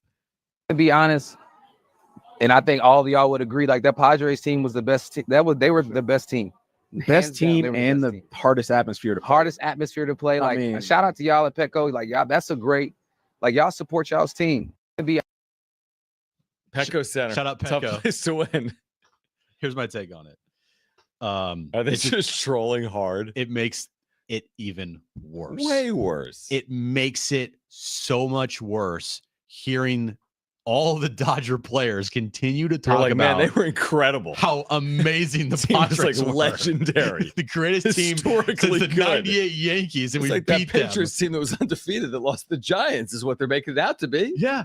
It makes it so much worse because it does truly feel like if the Padres got past the Dodgers, that there was a really good chance that they were going to go to the World and Series. I think that's fair. I think there was a really good chance. Yeah. Not a guarantee. I think there was a really good chance. And I'd be curious to hear, because I don't think we've heard anything from Padres players as far as how they felt about that series. But I think if you had a similar type of, podcast with like Manny and Merrill and Toddy and Joe and Dylan Cease, that they would have said the same thing, that if we got past the Dodgers, the weight on our shoulders would have been like, okay, we got past the toughest team that we thought they would say was that in the playoffs. And now the Dodgers on the flip side here, they were dealing with way more pressure than the Padres, way more. Like, oh yeah, it was World Series or bust. They could not lose in the divisional round again. The Padres, they weren't dealing with that type of pressure. They weren't in a World Series or bust mode. But I still think they had similar thoughts of, this is the toughest opponent in the postseason that we will face if we get past them. And if we get past them, then we not going to let our guard down, but we don't have to be all, red alert all the time like we were against the Dodgers. I mean, the infamous part of this is they didn't score for 24 consecutive innings.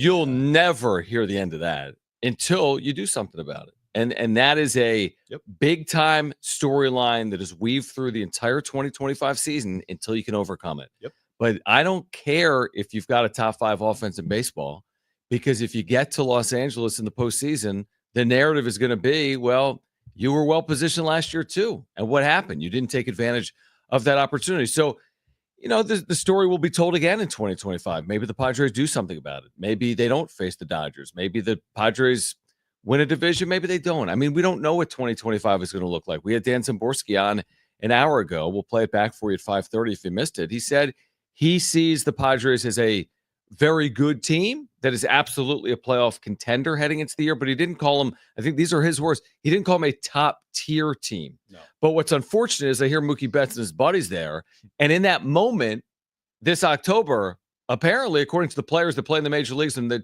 just won a World Series, the Padres were a top tier team a month ago. Yeah, that's why it makes it that much worse. Every day you hear something like that from the Dodgers, saying how great the Padres were and how it was easily the toughest matchup that they had in the entire postseason. Right.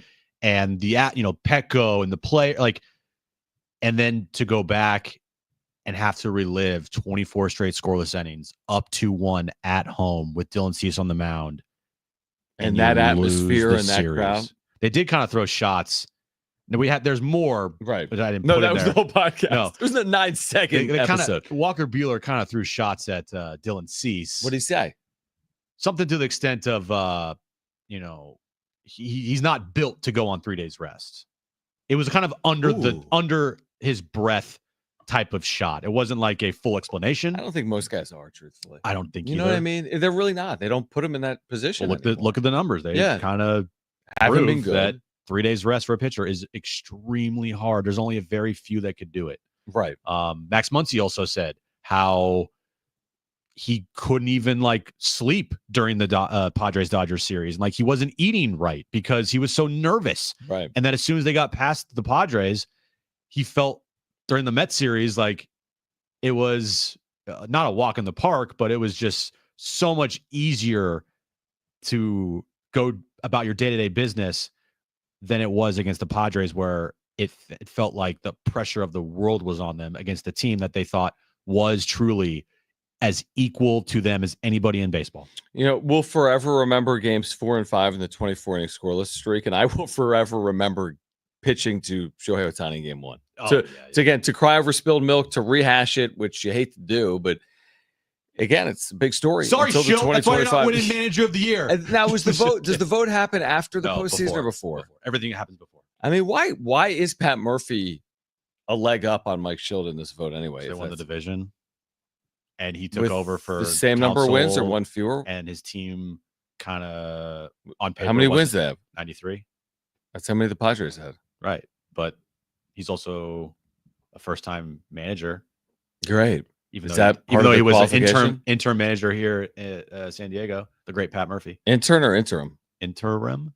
I thought I said they're in first place in the division since like May, pretty much all year. Great. Give him the award. All right. On the other side, we'll have the winner for the National League Manager of the Year. Is it Mike Schilt or not? Will Brinson, senior NFL writer, CBS Sports at 4 p.m. Jon and Jim.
Hit us up on the Talkback mic. Just open the free iHeartRadio app. Listen to San Diego Sports 760. Tap that little microphone icon next to the play button to leave a 30-second talkback. Until we get a manager of the year, iHeart, you wanted a 4-hour show, you're getting a 4-hour show. The Pac-12 has hired a media consultant. Geez. No, this is a real story. This is a real story. It's a real story. This is a real story.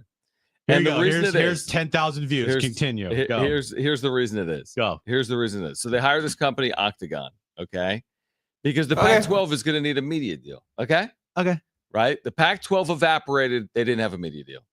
Now there's a new Pac-12, Washington State, Oregon State, schools from the Mountain West like San Diego State, Gonzaga, coming in. They hired this company, Octagon. And they've done really good work for other leagues, like they've worked with, I think, the Big Ten previously. But here's my takeaway today. I'm reading the Sports Business Journal. They spoke with the commissioner of the Pac-12 and an executive at this company, Octagon. And the Sports Business Journal writes this: a new deal could see the conference closer to a MAC or Sun Belt strategy with games in non-traditional windows. Aztec fans, would you be cool with San Diego State playing games on Thursday nights, Wednesday nights, Saturday late mornings, Saturday late at night, over streamers, as opposed to the ESPNs, the Foxes? Don't look at me, you idiot. I can't do a show with you. It's new 4 hours. I'm out. I'm done with the show. Day 2, the show's over. I can't do a show. I have this great topic. Aztecs fans, would you want to see a Wednesday afternoon game? I don't know, dude. We have 4 hours. I know. We got to cover all the topics. I'm giving this to you. I'm not saying we shouldn't talk about it. Over at you. I'm giving it to you. I mean, we honestly did. I already did a segment on this like 2 weeks ago. Do more. Exact topic. I do more. No, do it again. No, cut and paste, bro. Here's what I want to know, and this is how Aztec fans feel as well. Who else is going to join the league? But the thing is, they're going to put the media deal first. They're going to get the media deal done. They're going to say, hey, we're worth this much a year. And then with that money, they're going to say, hey, can we get a Memphis? Can we get a Tulane? Can we get a UNLV? But they got to tell them how much money they're going to make a year. Is it going to be $8 million a year? Is it going to be $10 million a year? Is it going to be $15 million a year? But it sounds like they're going with this TV deal first because they've signed on with this company that's going to secure the TV deal. Like, is it going to be Fox? Is it going to be Amazon? Hopefully it's on Netflix. Pass will be there for forever. We'll never know the result. Who won? It's been 3 days. Who won that Boise State, Utah State game? Ashton Genty paused. It's just like, right. buffering. Right. So, I mean, Netflix has some work to do, I think, to get involved in some of those conversations. But they're going to get this media deal done, and then they're going to expand. How do I know they're going to expand? You can't have a 7-team league. There's only 7 football members right now of the Pac-12. They got 8 for basketball because of Gonzaga, but they need at least 8 for football. I think J.D. Wicker told us at the blood drive last week he wants 9 for football, 10 for basketball. Because of the scheduling, it makes it. Yeah. It's easier for scheduling. Because if you have 9 for football, you're playing 8 conference games. I think play everyone else. I think in the end it's going to be Memphis. But again, he wants 9 for football. Right now, there's 7. I think in the end it's going to be Memphis and Tulane, potentially Texas, San Antonio. We talked about South Florida. We talked about. I remember I was in. Where was I? We've been talking about this for 2 months. You had me on. I was at Cal, the day that within the first week that this broke. Yeah. Like, who do you think? And you were breaking down all the options, and here we are. It's like time is a flat circle. Time is a definite flat circle, John. Speaking of which. We don't have a manager of the year. No, not after the break. John. After the break. After the break. I just saw on television. After the break, we'll announce the winner. It's called a tease, John. Yeah, because they want to keep you there. They're literally going to announce it and then go, all right, congrats. See you tomorrow. We're teasing this for Jon and Jim. There's like 9 people in Milwaukee watching. That's a lot of people in Milwaukee. There's 10 people here. I mean, San Diego's going to be interesting. If Mike Show wins this, people will be excited. Any Mets fans are just sitting there like, come on, baby. Right. Like, You think like on TweetDeck, people have searched out Carlos Mendoza, or if they searched out Juan Soto Mets? Like I think they're searching for Juan Soto Mets before Carlos Mendoza Mets. Right. Yeah. If someone said you had to fire Mendoza to get Juan Soto, everyone would be like, Yeah, okay, yeah, he's done. gotta go. Okay. Okay. Yeah. You're fired. So it's either going to be Carlos Mendoza, manager of the Mets. Nice year. And they advanced the postseason, but this vote happened before the postseason. Pat Murphy, who I'm being told had a better year than Mike Schilt by everyone here because they won the division, but their division was soft. If their division had the Dodgers, they wouldn't have won the division. You know? Yeah. So it's a product of circumstance. It really is. And do you think Mike Schilt should get an extra leg up because he was at the Aztec game last night? Dude, so there have been 3 home games, and Joe Musgrove was at the opener, and Mike Schilt in an SDSU hoodie or sweatshirt was there last night. Give him the freaking award, bro. Give him the award for that. Give him the award. Yes. He's showing civic pride. Give him the award. I don't know if he showed civic pride. I guess so, do you think Pat Murphy would have gone to any give me a team in Wisconsin Green Bay games with Doug Gottlieb? Yeah, no chance. Well, that's because nobody goes to Wisconsin Green Bay games. He would have go to Badger games. Can we listen to this live? Who's announcing? Joe Madden. Joe Madden's going to announce it. Let's listen in live. Manager of the year, Joe Madden. Here we go. Joe, we're going to cut to the chase. Get right to it. Go ahead and give us the big announcement, bud. Okay, the 2024 National League Manager of the Year. You've utilized the word tough to describe him on several occasions, and he is as tough as he looks. We go way back, Mr. Pat Murphy. Congratulations. There we go. I am so outraged. I'm done. The fury! I'm done with this stupid show. Stupid. Now, Pat Murphy did manage the Padres at one point, but I don't have any reaction to it. I have no reaction. I try. I have no reaction. I mean, I obviously, I wish Mike Schilt would have won, but like again, it's Manager of the Year is the most subjective award. Can I tweet out Mike Schilt didn't win Manager of the Year? Exclamation point, question mark. I mean, he did a really good job. When you consider the 2023 Padres, Mike Schilt got 1 first place vote. Thank you, Kevin. He's East Coast bias. I mean, I need to know who voted Mike Schilt. Obviously Kevin. Obviously, so thank Kevin. you. Yeah. Did Kevin have a Manager of the Year vote? He must have. It's whoever had Jeff in San Sanders. Diego. Thank you. Rob Right. Thompson got a first place vote. Dan Zaborski. Thank you. Thanks, Dan. Right. Barry Bloom definitely not voting for Mike Schilt. So again, I'm not. Who do we blame? Who do we blame? Tweet that out. Tweet that out. While you do that, we're just getting started on Jon and Jim because we've got a 4-hour show. We're going until 6 p.m. Will Brinson joins us each and every Tuesday at 4 p.m. to break down the previous week of the National Football League. And there is a ton to react to. Now, what is there to react to? I'm not really sure, but there's a ton. Absolutely a lot of stuff to react to that happened this weekend. I'll give you an example. Okay. Niners lose.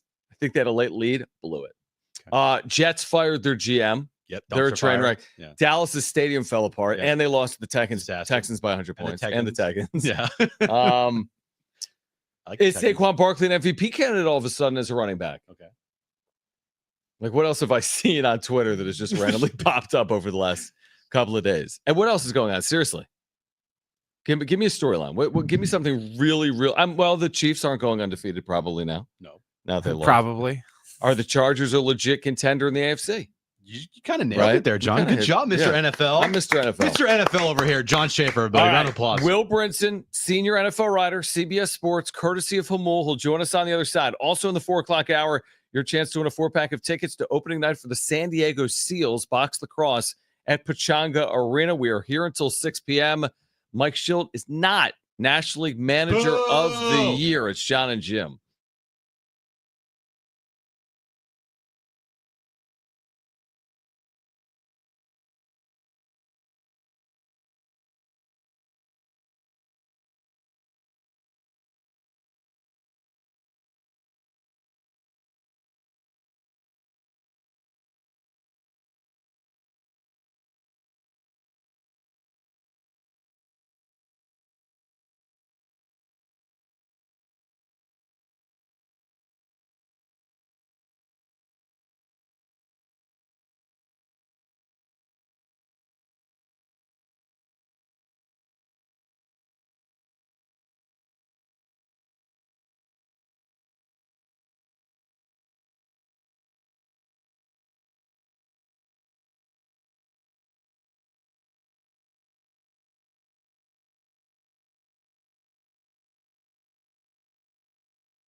All right, this update is brought to you by Taco Bell. Breaking news, Pat Murphy has won the Manager of the Year award. Got 28 first place votes.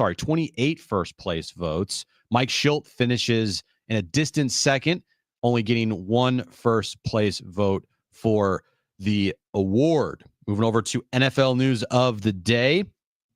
The Jets, they fired their GM Joe Douglas after a disastrous season and a disastrous tenure as GM there. The Aztecs, after losing last night to Gonzaga, now they will wait and play in the NIL tournament starting next Tuesday in the morning, 11 a.m., as they take on Creighton in the opener. The slow roasted Cantina chicken menu is here to stay with ingredients like purple cabbage and freshly prepared pico de gallo.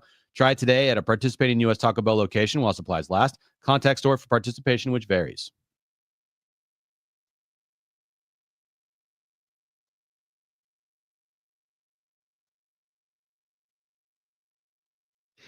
San Diego and Southern California is going on. It's hour 3 of Jon and Jim. I feel like it's so, that is such an incomplete open. It really is. What is that? Brett, what do you got? All right, we're gonna get Will Brinson at some point on the line. Like, I feel like there's like it's just like something that should be there. Yeah, it's it like, just stops to kick off Jon and Jim. we'll rectify and fix that. Oh Maybe. yeah, no, we won't. We got Will. All right, Perfect. Will Brinson, senior NFL writer, CBS Sports. Will, did you hear the news? The news being Jon and Jim has been expanded from a 3-hour show to a 4-hour show. Congratulations! That's awesome. You get to work more, hopefully. Right.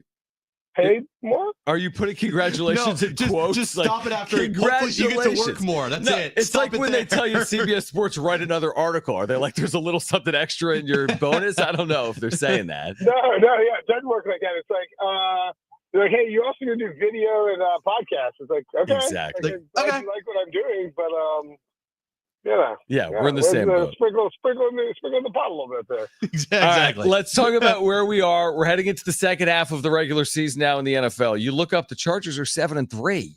Are they a legit AFC contender in your eyes?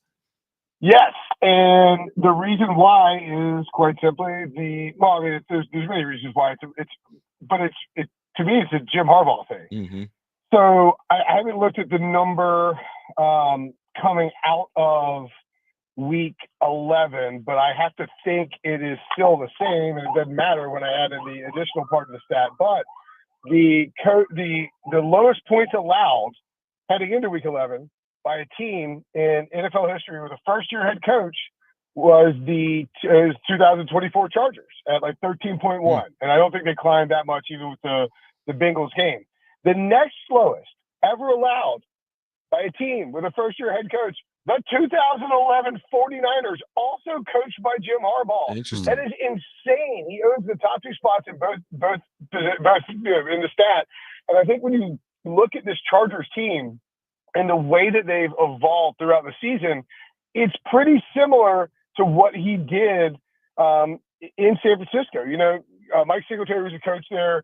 I remember, covering the team, and not covering him locally, but just, writing about the team nationally. And then Mike Singletary, pulled his pants down and all that stuff at the press conferences.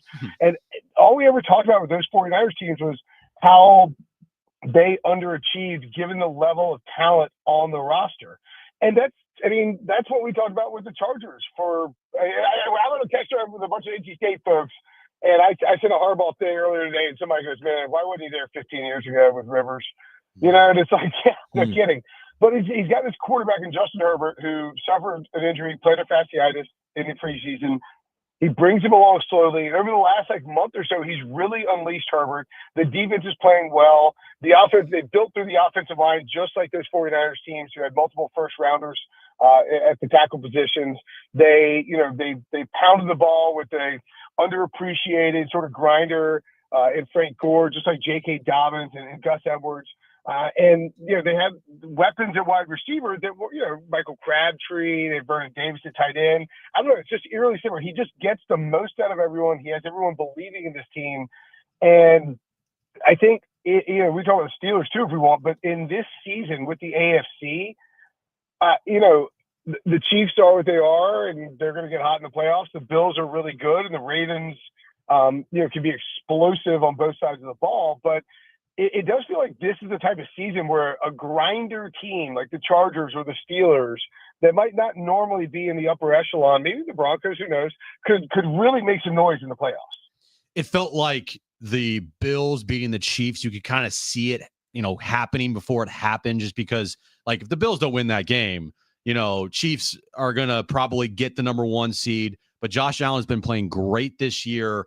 Does this set up for the Chiefs probably maybe to feel a little like worried about that top seed in the AFC? Like, oh no, the Bills are coming now with the Bills beating the Chiefs and ending their perfect season?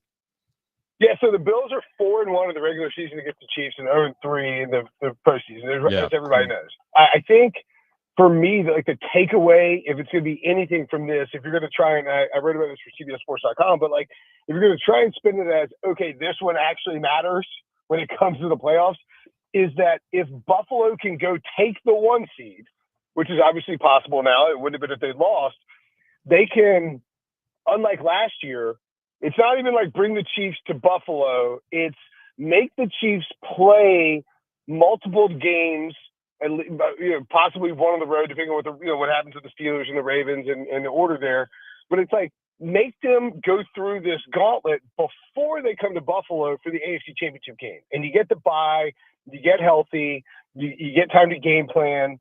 And I think that's sort of the angle you have to take is if the Chiefs final game before a Super Bowl is in Buffalo and they didn't get the bye, they didn't get the week off, then all of a sudden you can kind of paint a picture where, the Bills pull off this 90s Michael Jordan, Detroit Pistons type of situation, right? Because that's what Mahomes is for the Bills. I mean, he is their kryptonite. Now, will Sean McDermott pucker up with 13 seconds left on the clock? Maybe.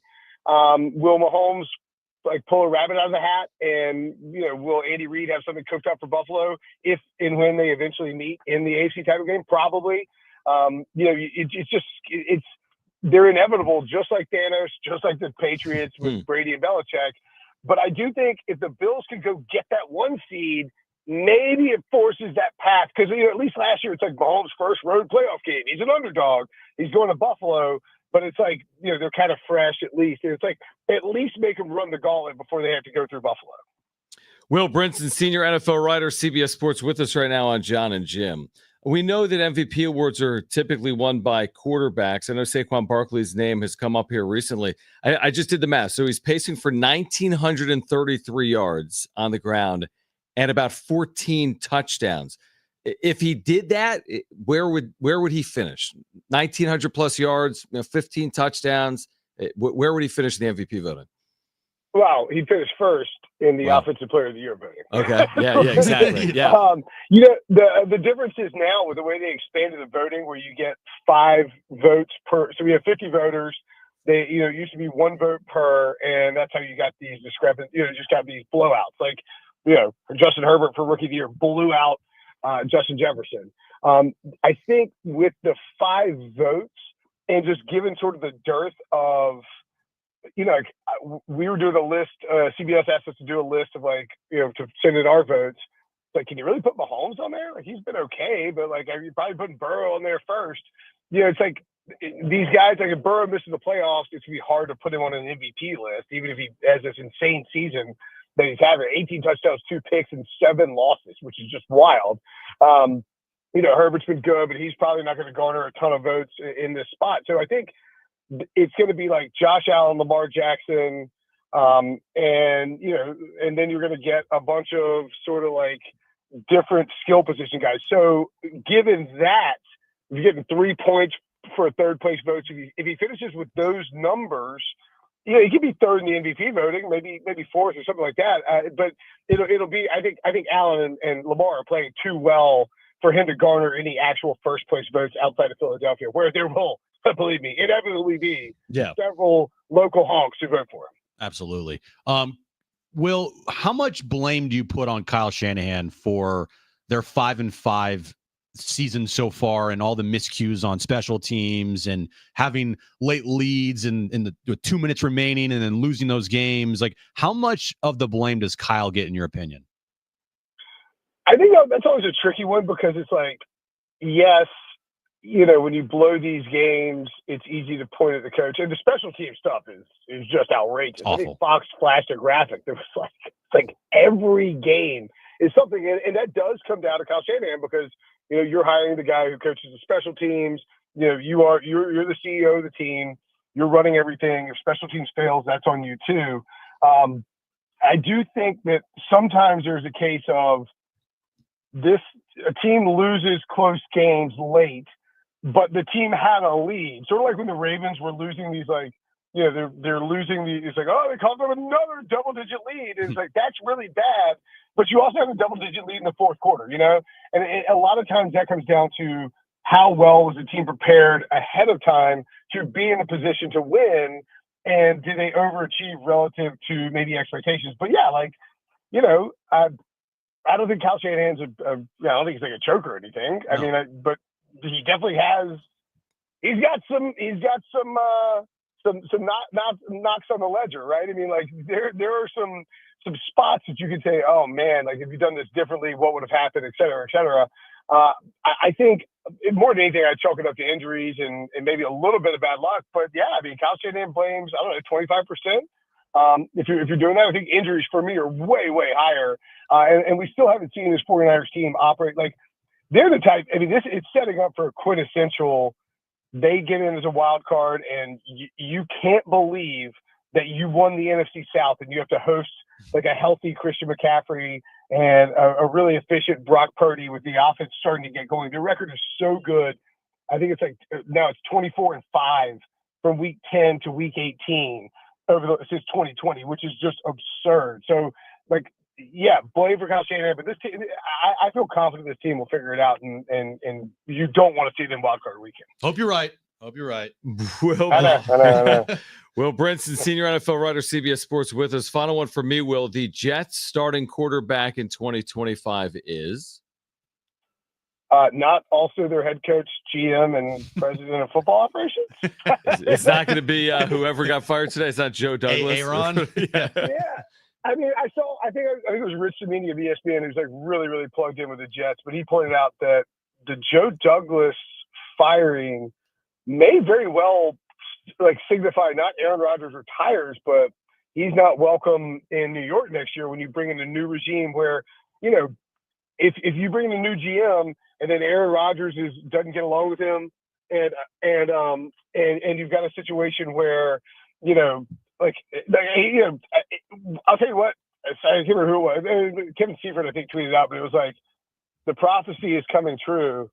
Aaron Rodgers is going to be on the Vikings next year. They have J.J. McCarthy's the only guy under contract next year. He's never taken a regular season snap.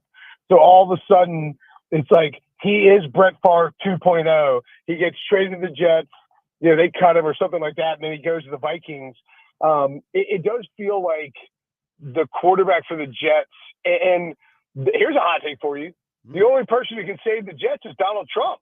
No, that's right. Yeah, because of Woody Johnson. Yeah, if he cares about New York, he cares about Jets fans. You appoint Woody Johnson ambassador somewhere. Bring Christian. The rise of the Jets, where they're look kind of stable, was basically built around Woody Johnson leaving the country from 2016 to 2020. And I do think that if you do that and maybe you make it, Joe Douglas would get hired really quickly again. Yeah, I get it. He wasn't great as GM. Robert Saleh wasn't great as head coach, but he made some really good picks. I think there's enough talent there. I don't think it's Aaron Rodgers at this point. When you do this kind of blow up, it feels like you're going somewhere else. So maybe, I don't know, maybe sign Sam Darnold when he's a free agent this offseason. Really go full circle. Final one for me, real quick, Will. How do the Bears lose this week to the Vikings? In excruciating fashion. I mean, Hail Mary again. It's gonna be something. Might be a Caleb pick six at this point. I mean, with that aggressive Brian Flores defense, I mean, it's just getting.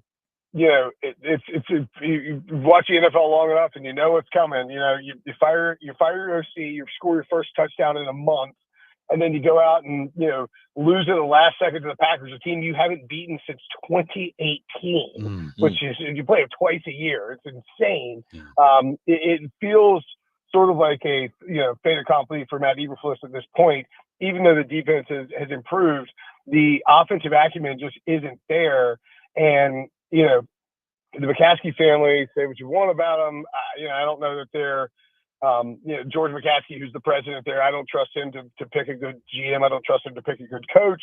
I think that the Bears are probably stuck in a cycle of fire a head coach a year after we draft a quarterback in the first round, third straight quarterback they'll have done that with. Mitchell Trubisky, fire John Fox, Justin Fields, fire Matt Nagy, and now Caleb Williams, fire Matt Eberflus, which feels like where it's headed. I feel like the band's going to be on the field in Chicago. They don't even have one. They don't have a band, but it's going to be the there. Bears on the field. Yeah, exactly. We'll always appreciate it. Let's do it again next Tuesday. All right. Talk to you guys next week. All right. Will Brinson, courtesy of Hamul Casino, 7 restaurants, thrilling games, and a sports pub voted San Diego's best. Hamul Casino is fun above all else. We have a shocking development in the college football playoff, and I'm being serious. And we'll share it with you on the other side, plus the wrap. It's Jon and Jim.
Lakers basketball tonight, San Diego Sports 760. LeBron and the Lakers. Did he end up there? That probably should have been my update. Did you know that they traded for him? Traded for him or signed? I don't know. I think it's in Miami. That will probably be active tonight. No. Not that I'm not. You know they're hosting? They're hosting the Utah Jazz. That's right. You know where the Utah NBA Jazz used to Cup? play? You know where Jazz came from? We've done this on this show. Better get it right. Where were the Lakers before Los Angeles? I don't remember. Where were the Lakers before Los Angeles? Minneapolis. Correct. Because it is the Lands of the lake or lake. That's terrible, but yeah, land of a I thousand don't, lakes. honestly, I'm just surprised you For didn't Jim, go that's incredible, the home actually. of jazz. Jazz. Oh yeah, last time you said Utah was the home of jazz. Utah. Jazz came We from. invented jazz in Minnesota. Where do you think the Jazz came from? You should get this right. We had this full 10-minute conversation before. New Orleans. Correct. Good job. Good job. Pre-game at 7:15. Tip off at 7:30. I'm smart again. On your home of the Lakers in San Diego Sports 760. The shocking. I do think this is a really big development. It's so funny. During that Will Brinson interview, I was not listening to anything he said. Oh, you can't I say said that. the silent part out loud. No, I was watching the expanded playoffs. No, we love Will. Stan. Will's I a do, great guest, but I wasn't listening. Okay, that's not good. That's not good. I took your methodology on the What show. I was going to say, if you let me finish speaking instead of speaking truthfully, there is that he was talking about, I believe, the Bears, and immediately I look over at you and you look at the TV and you're like, I'm like, what did Will say? Did Will say something that was crazy? It's like, no, it's Boise State. So the expanded college football playoff is 12 teams. Everyone has kind of assumed the non-power team in. There's a guarantee spot for one non-power team, right? A group of 5 team. Everyone's kind of assumed, well, they'll be the last team in, the 12 seed. Like maybe an 11, but like the 12 seed. You can have a great year, but you're the 12 seed, right? But you're not Texas. You're not Penn State. You just here's here you go. Here's a cookie. Here you go. Yeah. Yeah. Like just Congratulations, you made it in, but you're going to lose 50-0 to the number 2 Ohio State. But the rules of the playoff are the top 4 conference champions get buys, and the top 5 conference champions are in the event. And the assumption was the 5th conference champion would be out of the group of 5 and get the 12 seed. Well, the committee tonight has bypassed the Big 12 champion to Boise State. They have Boise State as the 4th ranked conference champion. If the season ended today, they would get a bye to the quarterfinals over BYU. Boise State has 1 loss. BYU just suffered their first loss of the year this past weekend in Provo to Kansas. Of course, Boise State's only loss is a really good one. It's the number 1 Oregon. So are we being positioned right now? If Boise wins out, are they getting a bye to the quarterfinal round out of the group of 5? I mean, they'll be one of the final 8 teams standing if they just win their last 3 games. We were talking about this during the break. If this would stand, and there's a lot of time left here, it can change. It can change. There's 3 weeks. Yeah, there's 3 weeks. But say this turns out to be the final, playoff bracket.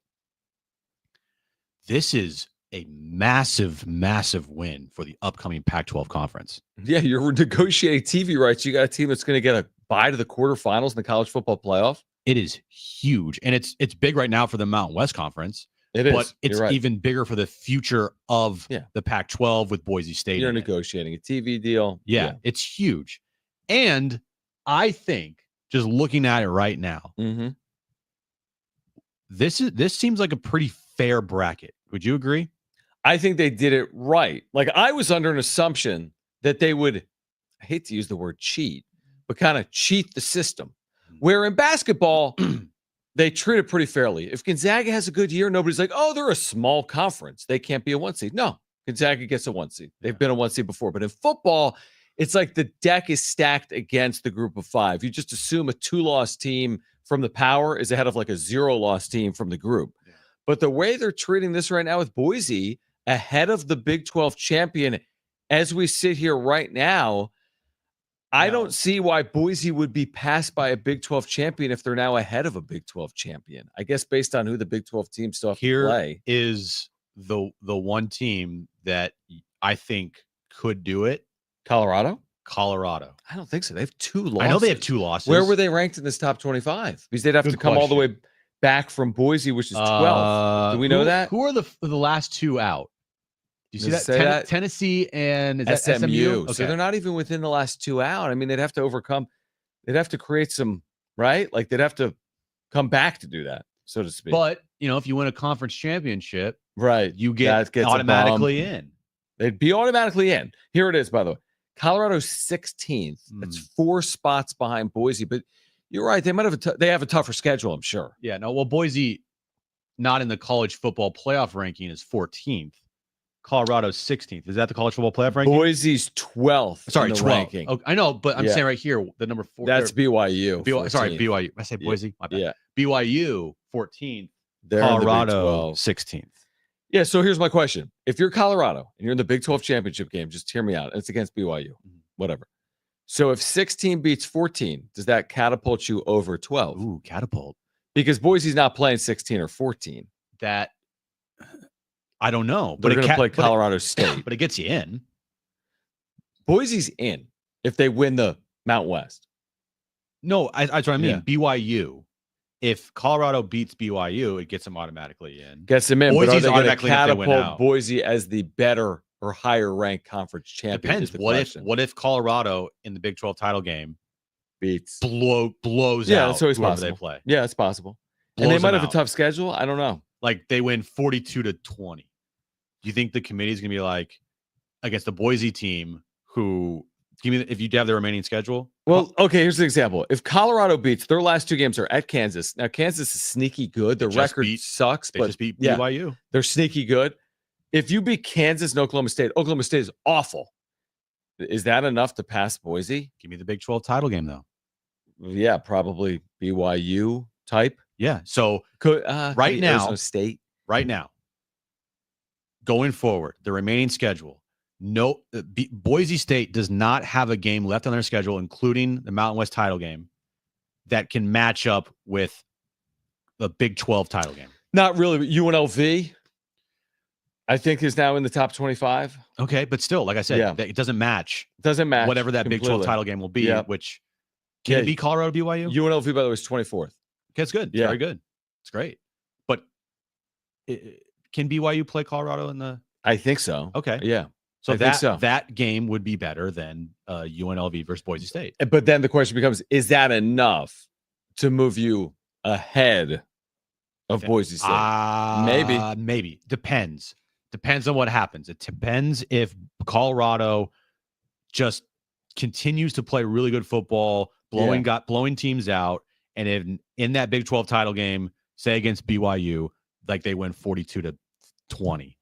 Then I think they have a pretty compelling argument, even with 2 losses, to say that they have a better resume than Boise State. I just think it's a big win for the Pac-12. I do too, and I hope that this remains like the standard for the committee, is that they're looking and not afraid to put a non-Power 5 school in a position to get a bye in the college football playoffs. Right. Reward teams, not leagues. Yeah. I hope Treat that's the standard. Teams on their face, not as if they're part of a league. Like, what is the best team is how they should be ranked. And I think they're treating Boise where they should be ranked, which is among the better teams in America based on their body of work. All right, we'll get to the wrap on the other side. Later this hour, your chance to win a 4-pack of tickets to see the San Diego Seals on opening night. We're here until 6 p.m. with Jon and Jim.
This update's brought to you by Taco Bell. We'll start in the NFL today. The Jets, they fired their GM Joe Douglas after a disastrous season and a disastrous tenure there in New York. Major League Baseball announced their managers of the year today. Stephen Vogt in the American League won, and in the National League, Pat Murphy, he beat out Mike Schilt and Carlos Mendoza of the Mets. Mike Schilt finished second in the voting. And the Aztecs, after they lost last night to Gonzaga, their next tournament or next game will be the NIL tournament starting next Tuesday in Las Vegas, as they'll take on Creighton in the opener at 11 a.m. The slow roasted Cantina chicken menu is here to stay with ingredients like purple cabbage and freshly prepared pico de gallo. Try it today at a participating U.S. Taco Bell location while supplies last. Contact store for participation, which varies.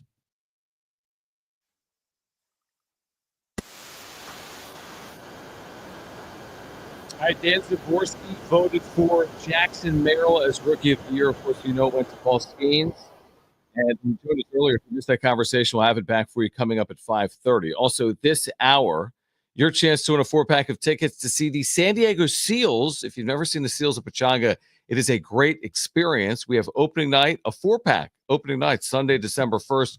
We'll let you know when to call. That'll be coming up in about, I'd say, 8 or 9 minutes. We'll let you know when to call for those San Diego Seals tickets. We'll play Trivia Trainwreck Radio later on this hour. It is the expanded edition now of Jon and Jim. If you missed the news yesterday, we now start every day at 2 p.m. So if you've been listening at 3 p.m., we now start at 2 p.m. weekdays 2 to 6 on San Diego Sports 760. Congratulations, Jim. Congratulations, John. We get to spend more time together. And you get to work thing more. We're missing. Yes. We need to spend more time with each other. Yeah, we do. Yeah. And Brent. That's right. We all need to spend more hours of the day together. We have that opportunity now. We don't have we're getting that opportunity, and we get to do it. I know. I love it. Aren't we lucky? We are. Let's get to it. It's time for The Wrap, presented by Sombrero Mexican Food. Check out their website at sombreromex.com. Should the Padres still try and lock up Jackson Merrill this offseason? Yeah, I don't think anything's changed here. Talking to Dan Zaborski earlier on, it's like if Jackson Merrill just continues to produce and put together seasons like he had this year, and maybe has a bump, the price tag is only going to go up. I hate to say this and be this person, but him not winning the Rookie of the Year, do you think that helped his potential contract extension? I mean, if he won the Rookie of the Year, that gives him incentive to be like, yeah, I want a little bit more here. Or do you think it doesn't matter? It may matter on the margins. It may matter a little bit. I don't think it matters a lot of it. Yeah. But I think it could matter. Maybe a little bit. Yeah, a little bit. Yeah. The biggest thing in Jackson Merrill not winning Rookie of the Year is the draft pick compensation. That is the most brutal part of this whole thing. Yeah, we haven't really compensation talked about a lot, but that is where, if you're the Padres, you're more mad at that than him not winning the award. Yeah, absolutely. No, that's a significant loss. So if he would have won it, you get a first-round pick. By not winning it, you get nothing. Now, if he finishes top 3 in MVP voting either of the next 2 years, they'll get a first-round pick. But that's asking a ton. Top 3 MVP voting in the National League for Jackson Merrill. I say lock him up. I really firmly believe it, because Dan Zaborski made the case that you're talking about tens of millions if he replicates this year. The difference is going to be like from 110 million to 165 million. So I say do it while you can, while the price is still at least somewhat quasi-reasonable. They have an entire offseason still. We haven't reached the winter meetings. We're still weeks away. I say do it while you can. Next question. Will Aaron Rodgers be playing in the NFL next season? Well, not even on the Jets, just period. Just in the NFL. Will made a good point. This is not a good thing for Aaron Rodgers that they fired Joe Douglas, because whoever they bring in probably is not going to be an Aaron Rodgers guy. Do you think the new GM of the Jets is going to be like, yeah, I want a 40-year-old quarterback? No, they're bottoming out. They're restarting everything. They need to clear assets or clear, space on this roster and get as many assets as possible to rebuild. I wouldn't be surprised if this offseason they tell Aaron Rodgers to kick rocks. They trade Devontae Adams and they trade some defensive pieces and go all in on a rebuild. That's what the smart teams would do. I don't know if the Jets will do it, but that's what a smart team should do. He's gone from New York. This is the end. The experiment's over. It was a disaster. Last year, disaster. This year, disaster. I don't know if he retires, but I really don't know what's on the other side of it. Jets will have a new starting quarterback in 2025. They're hurt either way financially, but there's no point to continue down a path that is a dead end. And this is a complete dead end with Aaron Rodgers. 2 wasted seasons. I mean, you put everything into it in 2023. Not your fault, Jets-wise, that he gets hurt. It's the Turf's fault. Good job, Turf's fault. And then this year, this is going to go down as just a complete and utter disaster. If you're Devontae Adams, you're just like, crap, not again. Well, I demand to be. I go to the Raiders because I don't want to play with Carr, and then they trade him within 6 months. I'm like, oh, fine, it sucks here. I don't want to be here, so I'm going to go to New York and play with Aaron. Where would you rather live, Las Vegas or New York right now? If you're like a rich, multi-million-dollar athlete, probably New York. So if I'm rich, it doesn't really matter. At the end of the day, I don't think he cares that much. But yeah, you're probably right a little bit. Like he got his wish. He thought he was going to greener pastures in both situations, and instead he's still the same. They're much crap-filled field. No, New York, the Jets were green. Yeah, it's much greener than the Raiders. Next question. That's like the most dad joke you've ever made. I know. Is Joel Embiid the worst superstar in the NBA? Not according to Stephen A.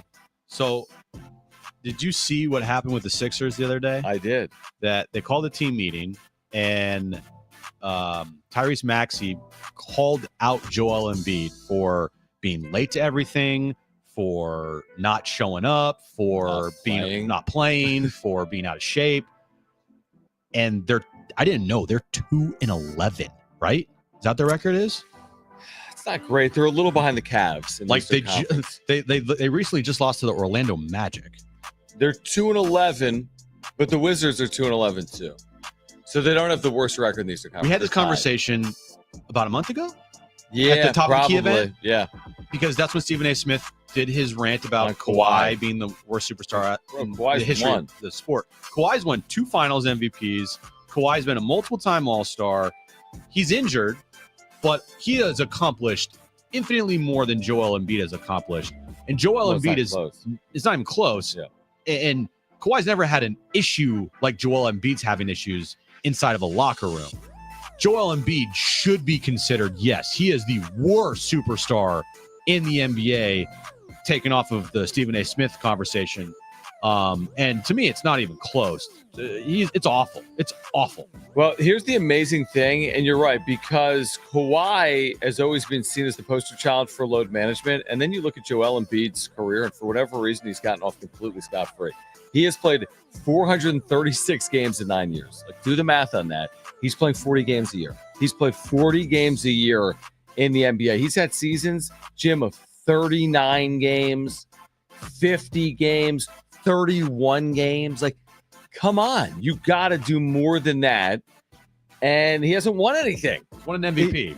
But he hasn't won. In the NBA, it's like, Steph, how many rings? LeBron, how many rings? Michael, how many rings? Kawhi, how many rings? Joel Embiid, have you even played in a finals? The answer is no. Have you played in the conference finals? The answer is no. No. Not in Philly. Yeah. Yeah, I'm with you. He's not a good superstar. And right now, it's a disaster situation for the Sixers. Next question. Who was a bigger snub, Jackson Merrill or Schulte? Ooh. It's Jackson Merrill, and it's not close. The Manager of the Year award, I don't think anybody should be, quote unquote, outraged over any manager not winning an award, because you saw this the highlight package of managers of them walking to the mound. Right. You know, they have to keep the clubhouse together, but at the end of the day, there's a lot more that goes into that being a manager than just or being a player than being a manager. To me, Jackson Merrill easily the bigger snub here. Jackson Merrill, easily is the bigger snub. Easily. All right, who wants a free 4-pack of tickets to the San Diego Seals for opening night? This is the fastest game on 2 feet. It is indoor box lacrosse. If you've never been, it's a great experience. We've both been there. You can watch the Seals live in action Sunday, December 1st, 3 p.m. So good for the family at Pechanga Arena. Tickets are available now at sealslax.com. That's sealslax.com. Plus, the first 1,500 fans through the doors will take home a Trevor Baptiste bobblehead. So a bobblehead for the first 1,500 fans, a free 4-pack of tickets. First 2 callers will be contestants for trivia. You need to call right now, though, if you want those free 4 tickets to see the Seals at Pechanga. 877-767-4760. This is a Sunday afternoon, December 1st at 3 p.m. 4 free tickets, great for the entire family. 877-767-4760. Plus, you're going home with a bobblehead if you're among the first 1,500 fans. So call right now if you want those tickets. First 2 callers will be our contestants. One more time, 877-767-4760. That's next.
All right, we just had caller 2 drop off. If you want those tickets, this is a 4-pack of tickets to see the San Diego Seals opening night at Pechanga Arena. If you've never seen the Seals, it is indoor lacrosse. It's a really, really cool, family-friendly event at Pechanga Arena. This is Sunday, December 1st at 3 p.m.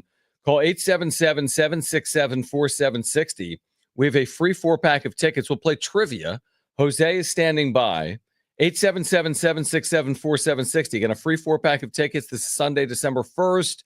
First 1,500 fans are getting a Trevor Baptiste bobblehead. So you're going home with a bobblehead. Tickets are available right now at sealslax.com. That is sealslax.com. So we'll do that coming up momentarily because Brent's getting caller 2 on the line right now.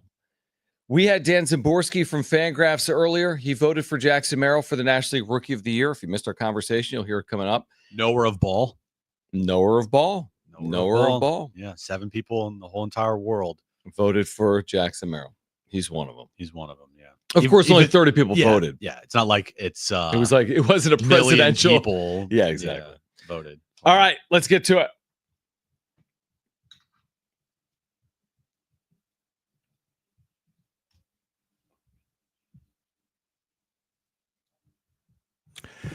All right, 3 questions, 2 contestants, 1 lifeline. Today's 2 contestants, we have Jose and we have Bryson. Jose, you called in first. You have your choice of Jon or Jim. Who do you want to go with? We'll go with Jim. Wow. All right. Not a shocker to me. Jose, you get Jim. Bryson, you get Jon. Okay. All right. Perfect. Brent, what's the question of the day? All right, guys. Juan Soto has walked 769 times in his career. It's not enough. The most walks ever for a player of his age. Today's question: which 10 players have drawn the most career walks in baseball history? So we're looking for the top 10 players that have walked the most times in baseball history. All right. Bryson, you're up first. What's your first guess? You do have a lifeline, which is Jon, if you want to use it. I think I'll go with the no-brainer here, and I'll take Mr. Barry Bonds. Barry Lamar Bonds on the list. That'd be correct. He drew a lot of walks. Had a lot of walks in his career. A lot of walks. He did. He walked. He walked a couple times. Okay. I'm just impressed you knew his middle name was Lamar. Yeah, Jose, what is your first guess? You do have a lifeline if you want to use it. I would say former Padre, Ricky Henderson. Ricky Henderson. We got some baseball fans here. There we do. Bryson, back to you. Second guess. What do you got? You do have a lifeline if you want to use it. Oh, let's see what Jon has. I'm going to give you a player by the name of Babe Ruth. Babe Ruth. George Herman Ruth. You take that? Yeah, take it. Your friend Babe Ruth. All right. Babe Ruth. Former Padre. Good old George. Jose, back to you. What is your second guess? You do have a lifeline if you want to use it. Also didn't win Rookie of the Year, by the way. Oh, darn it. Sticking with the Padres. Let's go Ted Williams. Ted Williams. San Diego. Yes. Love it. Go. Love it. On the list. Bryson, back to you. Final guess. You don't have a lifeline. What do you got?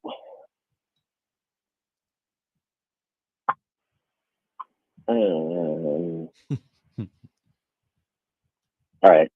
I'm going to lob shot it here. Mantle. Who? Mickey Mantle. Oh, Mickey Mantle. I just said Mammal. Yeah, me too. Mammal is on the list. Mammal's on the list. Good job. Jose, you gotta get this one right to go to overtime. Final guess. You do have a lifeline if you want to use it. Oh, man. Oh, gosh. What's his name? The guy with the shoes, Reebok, Big Hurt.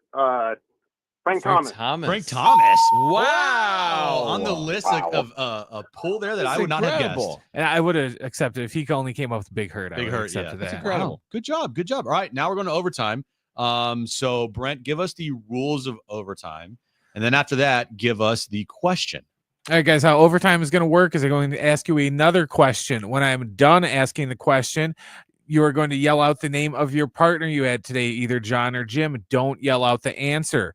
Whoever yells out the name of their partner today first is going to win the game by getting the question right, or you're going to lose the game by getting the question wrong. Do you guys understand? Yeah. Yes, sir. Okay. Today's overtime question. Name all 3 teams that Juan Soto has played for. John. I heard John. So Bryson, what do you got? Bryson? It's going to be the Padres. Mm-hmm. It's going to be the Yankees, and it's going to be the Washington Nationals. That is correct. Bryson, you are winning and a winner. You're winning and you won. And you've won a 4-pack of tickets to see the San Diego Seals on opening night. Who was on this list that we missed? See, Bonds was number 1. Ricky Henderson was 2. Babe Ruth was 3. Ted Williams was 4. Joe Morgan, believe it or not, was 5. Yaz was 6. Jim Thome was 7th. Mantle was 8th. Mel Ott was 9th, and Frank Thomas was 10th. Was Bronny? How does this affect Bronny was legacy? 15th. Oh, okay. All right, congratulations, Bryson. You've won a 4-pack of tickets to see the San Diego Seals opening night. Get ready for the fastest game on 2 feet. Watch the Seals live in action Sunday, December 1st, 3 p.m. at Pechanga Arena. Tickets are available now at sealslax.com. That's sealslax.com. Plus, the first 1,500 fans through the doors will take home a Trevor Baptiste bobblehead. All right, the latest on Juan Soto is on the other side. Dan Zimborski from Fangraphs at 5:30. It's the new hour 4 of Jon and Jim, and it's next. What?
All right, Jim. He's like Cal Ripken. The streak continues. He's always pounding food into an update, and he can't talk because he's chewing like Crunch bars. The Baby Ruth. Dude. This new 4-hour show, we're gonna put on some weight because we're gonna be snacking constantly. Yeah, we are. We're gonna look like we're gonna be left guards by the end of the year, right? Yeah, pretty much. 3:15. Oh, this update's brought to you by Taco Bell. What? I don't know. What's new in this update that I have? Anything? I mean, you could throw. Northern Illinois. Stop. Northern Illinois is about to take on Miami of Ohio. You can mention that Lakers game that's on In a our station matchup tonight. of in the MAC. Miami has a 5-1 record in the conference, 6-4 overall.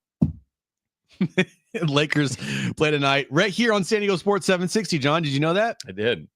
They play the Utah Jazz. Mm-hmm. You can listen to that game right here on San Diego Sports 760, 715. Tip time. And Mike Schilt. Oh, no, I'm going to choke. How did I end up in this place? With you. Pat Murphy won National League Manager of the Year. Mike Schilt finished second. He had one first place vote from Bryce Miller of the Union Tribune. Pause. This update brought to you by Taco Bell. Liv Moss. The slow roasted cantina chicken menu is here. Yo quiero. With ingredients like purple cabbage, freshly chicken, pico de gallo, and more. Try it today at participating Taco Bell. Yo quiero Taco Bell. This fourth hour. This fourth hour? All right, San Diego and Southern California. Chicken cabbage, chickens. Hour for On your Jon drive home. and Jim. If you missed our conversation with Dan Zimborski from Fangraphs, he voted for Jackson Merrill as the National League Rookie of the Year. You'll hear that coming up at 5:30. We have the latest on Juan Soto. We'll hear from Nick Boyd, Aztec transfer from FAU, the senior guard. He might be a redshirt junior. He's got another year of eligibility, but Nick Boyd, after last night's loss to Gonzaga, we'll hear from Nick Boyd coming up as well. If you missed the news, Jon and Jim has been expanded from 3 hours to 4 hours. You couldn't tell by the quality of content that's provided in this fourth hour of our show. First of all, the show today, we have plenty of content. With the news of Mike Schilt not winning Manager of the Year. Continue the conversation on Jackson Merrill finishing second to Paul Skenes. We're talking Aztecs basketball and football. You'll hear from Dan Zimborski. We do have Jim's back page as well. Let's start with Juan Soto because honestly, Merrill, you win it or you lose it. Okay, compensation pick for the Padres in the draft. That's great.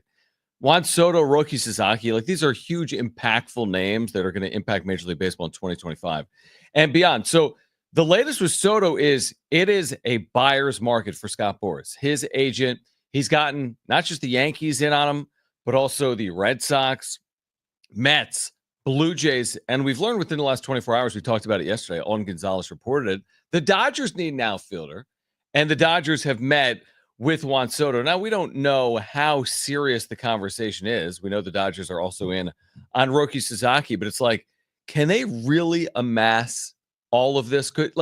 Is there an inside straight draw to Soto, Sasaki, Ohtani, Betts, Freeman? They already have Ohtani, Betts, Freeman. They do, yes. Yamamoto. Shoot, Teoscar Hernandez, free agent, bring him back. Yamamoto as well. I mean, could they really land Sasaki and Soto this offseason? Yes. Yeah. Both? Yeah. Unfortunately, yes. I don't put it past them to do it.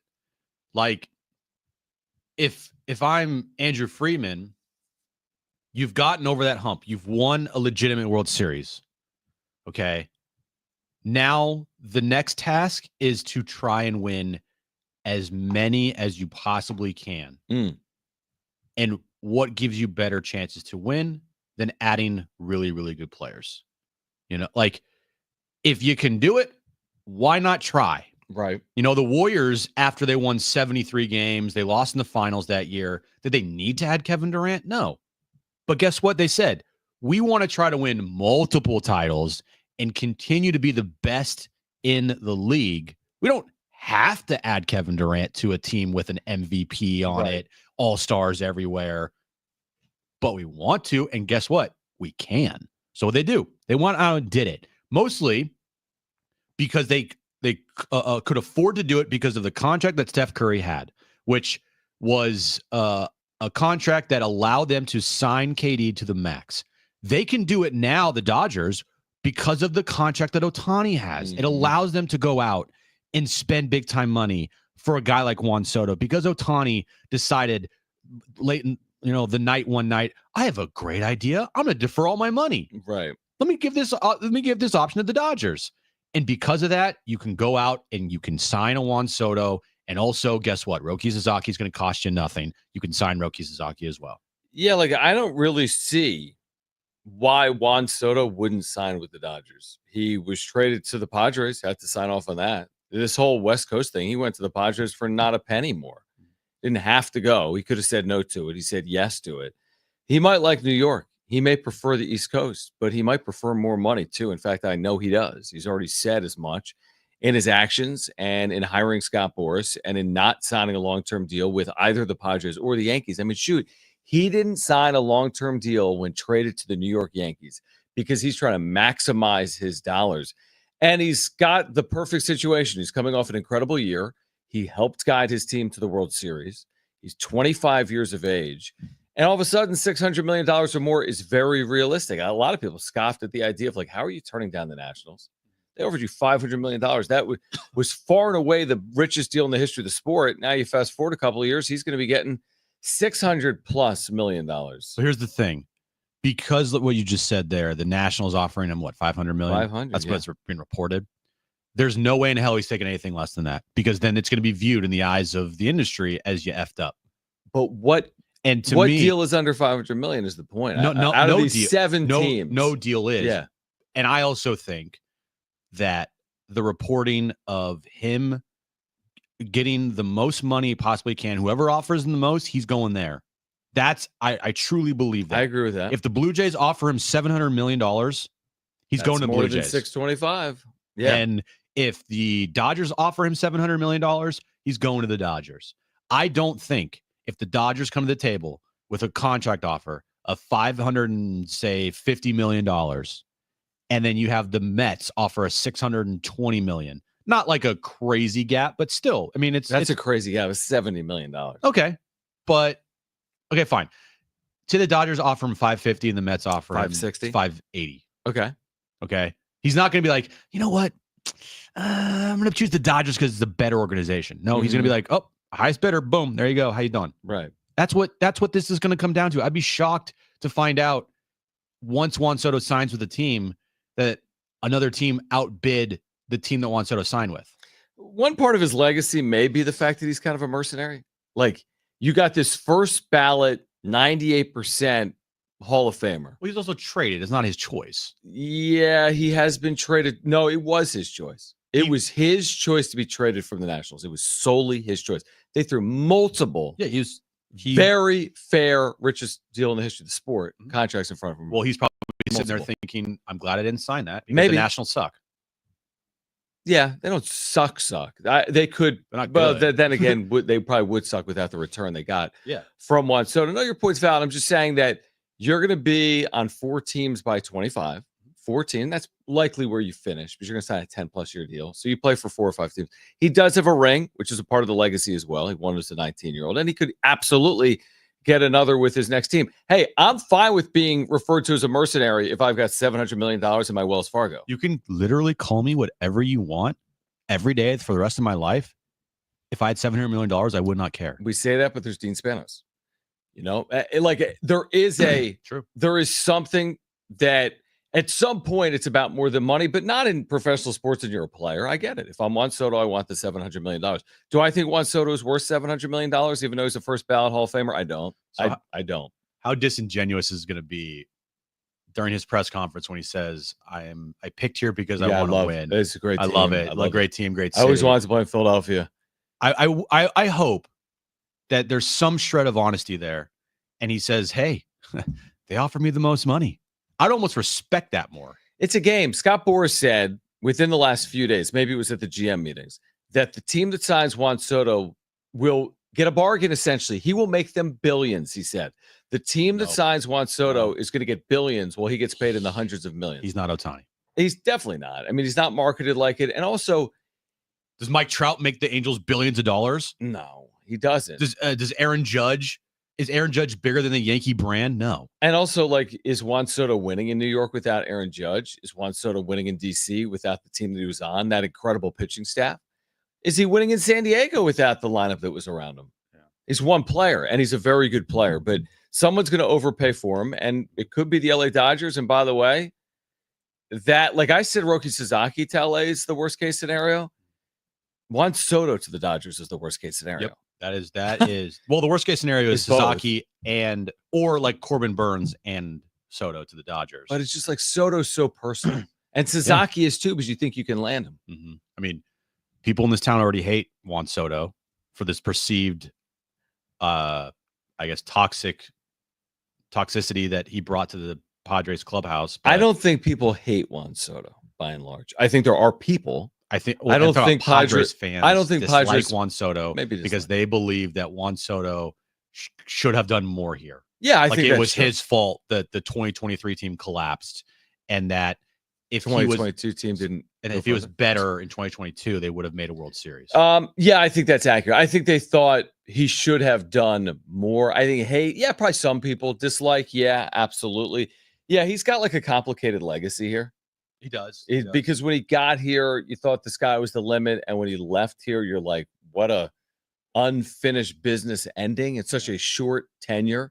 Yeah, I would love Juan Soto on my team, but I would never want Juan Soto on my team with a $600 million contract. Yeah, because you're handcuffing yourself, and I don't think he's proven alone that he's fully carrying. No. And again, I love Juan Soto. I'm not here to be overly critical. I just think I don't know if he's the guy that's fully carrying your team. No one man can carry a team. It's like it sounded like a rap or something. No one man can carry a team. That's all that power. Can carry a team. All that power. Is that Kanye? It sounds like it should be like an N1 t-shirt. Yeah. Yeah. I don't know. I mean, Ohtani, you're right. Look at him in Anaheim. Yeah. You're right. Trout. Yeah. It's just wherever Juan Soto goes, and he's painted this picture of himself that I don't think is going to bode well in the media, and for his reputation, is that he is only going to go to a team who offers the most money. A lot of times, that's not a good look. Mm-hmm. That's not a good look, And like I said, whenever he has his press conference with whatever team offers him the most, and he comes out, I picked team because I love the city and I love the team and I love the chances of the win. That's a bunch of bull. He picked because that team offered the most money. Could you imagine him in a Blue Jays uniform in Toronto at a press conference saying that he loved the way the organization was going? Like, no, bro, they offer you the most money. That's why you went there. Like you said, mercenary for hire. What's the Canadian dollar exchange rate, by the way? So it's a Canadian dollar is 0.72 US dollars, which means he could get like 900 million Canadian dollars, because that's about 600 or 700 million American dollars. Ooh. I don't know how that all works. He's not going to the Blue Jays, correct? Just like Ohtani wasn't going to the Blue Jays. Hey, maybe he's on a plane. Maybe John Heyman, blind squirrel finds a nut every once in a while. What do you say, Mets or Blue Jays? It's a Mets or Blue Jays. I think the Mets are way more realistic than the Blue Jays. Blue Jays are only there to be used by Scott Boras to drive the price. 100%. That's it. Completely agree. All right, San Diego State falls last night to Gonzaga. What did we learn, though, in the loss? We'll hear from Nick Boyd, San Diego State's outstanding senior point guard on the other side. Plus, if you missed our conversation with Fangraph's Dan Zimborski, he voted for Jackson Merrill for the National League Rookie of the Year. Why did he do it? You'll hear that coming up at 5:30 on Jon and Jim.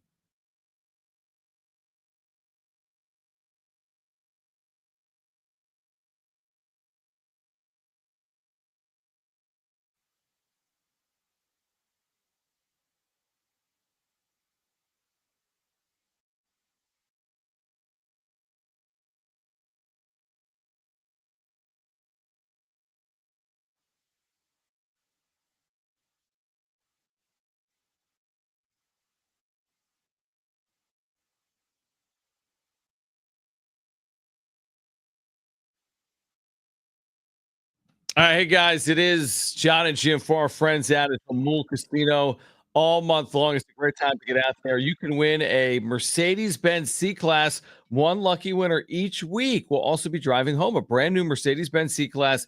This is every Monday in November, but you can earn entries all month long just by playing. And on Tuesdays, like tonight, you can earn 2 times the entries. Yeah, not only could you win a Mercedes-Benz C-Class, but you could also enter in their Run Good Road Trip Poker Tournament, which starts tonight with a $200,000 guaranteed prize pool. It's an amazing event. You can just visit their website for more details or see any Poker Room team member to find out more. Also, Thanksgiving, obviously just days away. You can celebrate Thanksgiving all month long at Burgers and Shakes with their Turkey Day Melt, or indulge in the Thanksgiving calzone at Pizzeria. Then November 28th, join them over at Tony Gwynn's Endless Dining for football and all your favorite Thanksgiving dishes. Yeah, speaking of Tony Gwynn's Sports Pub, you can watch NFL, NBA, NHL action. It's the best place to watch a game. The food is phenomenal. The Slam Diego burger with truffle fries are the go-to meal. Hamul Casino, it's fun above all else.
Jim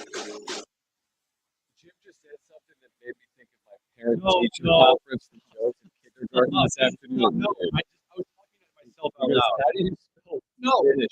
Stop. Look, and that's, yeah. I know. I was talking out loud to myself to get it on. You are exactly iconic. No, we are not. I do not consider myself to be You know my somebody. buddy who lives in San Diego, Chester? He is the worst speller in the world. Chester, you listen, he is an awful speller. But now with like AI and spell check, Yeah, like can't you spell?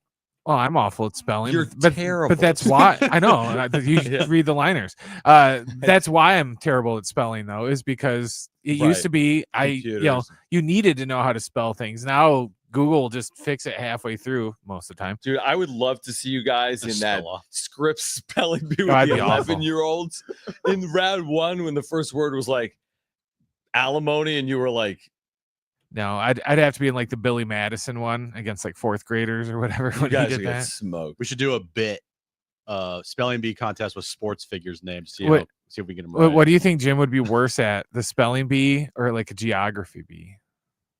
Oh, spelling bee, Spelling. no questions Both, asked. I could look probably. myself into finding something on the map. Could you spell Notre Dame right now? Notre Dame? Yeah. Nortdame? No. No. Notre. Can you spell SMU? Oh, Norte. That's what he just said. Notre. Notre. Can you spell BYU? See, you spell FBI? Here's the thing. There's no here's the thing. I am not good. Do you have a high school degree? High school diploma? Yeah. Yeah, I do. Okay. Do you know how to spell diploma? Diploma. Correct. All right. There's no easy segue here. That was so bad. Nick Boyd, who was really I hate you. Nick Boyd was great last night in a loss to Gonzaga at home. 23 points, 9 rebounds. It was a career high, by the way. Career high 23 points. I think maybe one off a career high for rebounds, but he was really, really good. Kept San Diego State in it. He was asked afterwards about like the value of playing a team as good as Gonzaga, the number 3 ranked team in America this early. How valuable was it for San Diego State? Very valuable. I mean, I love the group that I'm playing with. I mean, we just got together, but that's no excuse for success. San Diego State been doing this for a long time and winning a lot of big time games, and we just got to get better. But I love the group. I love how we compete, and I think the sky's the limit. Sky's the limit. I loved his game last night. I loved his aggressiveness and aggressiveness. Right. But he had a breakout game for the Aztecs last night. I think that, he showed that he's a scorer as well. Because kind of thought coming in to the season, not knowing much about him, that he wasn't going to be this big time scorer. Now, he might not be. That might be his high of the season as last night. I don't know. But I think it showed a lot there that he can get to the rim almost anytime he wants. And he was facing a damn good Gonzaga team. Really good team. I don't know where I would put Gonzaga as far as like how good defensively they are. Funny you ask. It's early, but we're 22nd. Okay. So it's a really good defensive team. Also early, they're number 1 offensive efficiency in the country. And San Diego State. The 80 which is 21 below their season average. Not and Dutch said post-game, he was like, he said he circled 74. It's like, I thought 74 might be enough. Now we only scored 67 points is what he was saying. But at 80, he knew was too much. It's hard to outscore Gonzaga. You can't outscore Gonzaga when you play in the 70s. Don't have the scores to do it. Right. Nick Boyd, like I said, I don't know if he's going to give you 20 every night, but you needed a breakout game from somebody. You got it. You needed secondary scoring. You got it. But you just not having anything from Miles Bird last night offensively was the real kick in the groin. Because if he gave you 10 to 15 last night, maybe it's a different game. And again, that was the problem with playing it right now. He's just not fully healthy. I mean, he was in a boot as recently as like a day or two ago. Right. And he wasn't practicing and he had rolled his ankle, and that's hard to overcome. And then he was dealing with cramping as well. And you're without Reese Waters. I mean, Reese Waters scored 22 points last year against Gonzaga. You're without arguably your best player, certainly your most experienced player in Reese Waters. So it might not have been the perfect night to do it. I think they'll be better off for playing it. I really do. And I think if you were to fast forward a couple of months and play the game, maybe San Diego State would be better suited. Now, we don't know. Gonzaga could be an eventual national champion or Final Four team. But I think if you had a healthy Waters and Bird and, your freshmen playing more like sophomores, you might have had a better chance last night. But it was early, and we'll see what they learn from it. Because they're going to be in Las Vegas. It's not going to be easy. They'll be in Las Vegas a week from today. You can hear it on San Diego Sports 760 Morning Tip. San Diego State Creighton. Then the next day, San Diego State, Oregon. Then they'll play that Saturday as well. Got to get one of those, right? I mean, do we all agree on that? Like, you don't have to win them all. No, but if they don't get one of those games, then you're looking at potentially a 4-game losing streak. I know. You got to dig out of that. And you're playing on the road at Fresno State after that, actually. And this is, for a resume builder, this is probably one of your best stretches non-conference games easily completely. That you could say, well, we beat X team, and you can put that on a resume. Like the loss to Gonzaga last night, it's not going to hurt them. No, not at all. In the big picture, that's not going to hurt them. Not at all. Now, if they lost like 100-40 or something, that might be eye-opening. Like Baylor did. They lost by 40. But last night's 13-point loss is not going to be something that the committee looks at the end of the year as like a stain on your resume. Right. But if you lose 4 in a row here, it could be looked at by the committee as like, well, they had a chance to beat some good teams and they didn't do it. And just getting one of those games, you're going to put it on your resume. Like losing to Creighton, not going to hurt you as much. Right. Each alone doesn't hurt you, but when you add them up, it's hurtful. But I do think, I would say this. I think you get one of the next 3. I just see it as a confidence booster. Yeah. Like we're capable of beating a really high level opponent now. Imagine us with a couple of more months of games in practice is what I would be thinking. Again, you'd love to get 2 out of 3. I mean, ideally, you'd love all 3, but you get 2 out of 3. Wow, you're sitting in a really good position. I think you get 1 out of 3, you can live with it, truthfully. And you kind of live to fight another day, get Reese back, get this team continuing on the path of improving. A young team down that path. Brian Dutcher's teams always play better late. Yeah. So that's my thought process on it with a week to go for Creighton. Find a way to get a game in Las Vegas coming up. What do you got? And what else? Say what you were going to say. You always say lose a battle, win a war. Yeah. The experience that some of these guys are getting, freshman players, especially Taj Goraville, Farrell Compton, right? Second-year guard BJ Davis, like Magoon Gwath. Yes, this year matters a lot, and you don't want to not miss the turn. You don't want to miss, obviously, but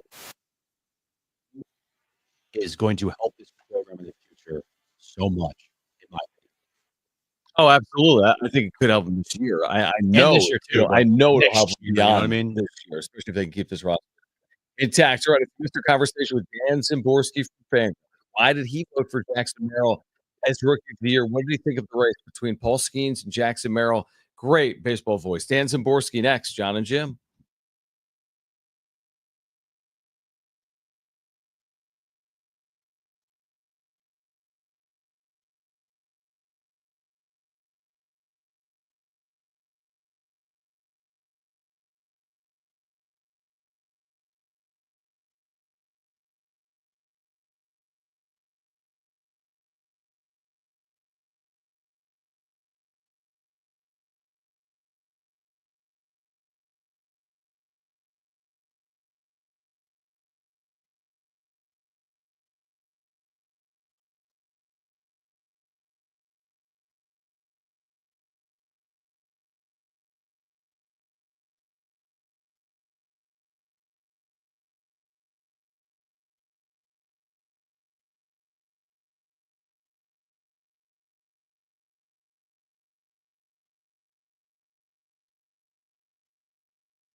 This update's brought to you by Taco Bell. Pat Murphy has won the Manager of the Year award, finishing in first place over Mike Schilt, who finished second in the award. He only received one first place vote. Moving over to NBA action right now. The unbeaten 16-0 Cavaliers are playing the Celtics right now. The Celtics lead that game 82-67 with 5:26 left in the third. Their Celtics are trying to hand the Cavs their first loss of the season. And NFL news of the day, Joe Douglas has been fired as the GM of the Jets. The Slow Roasted Cantina chicken menu is here to stay with ingredients like purple cabbage and freshly prepared pico de gallo. Try it today at a participating U.S. Taco Bell location while supplies last. Contact store for participation, which varies.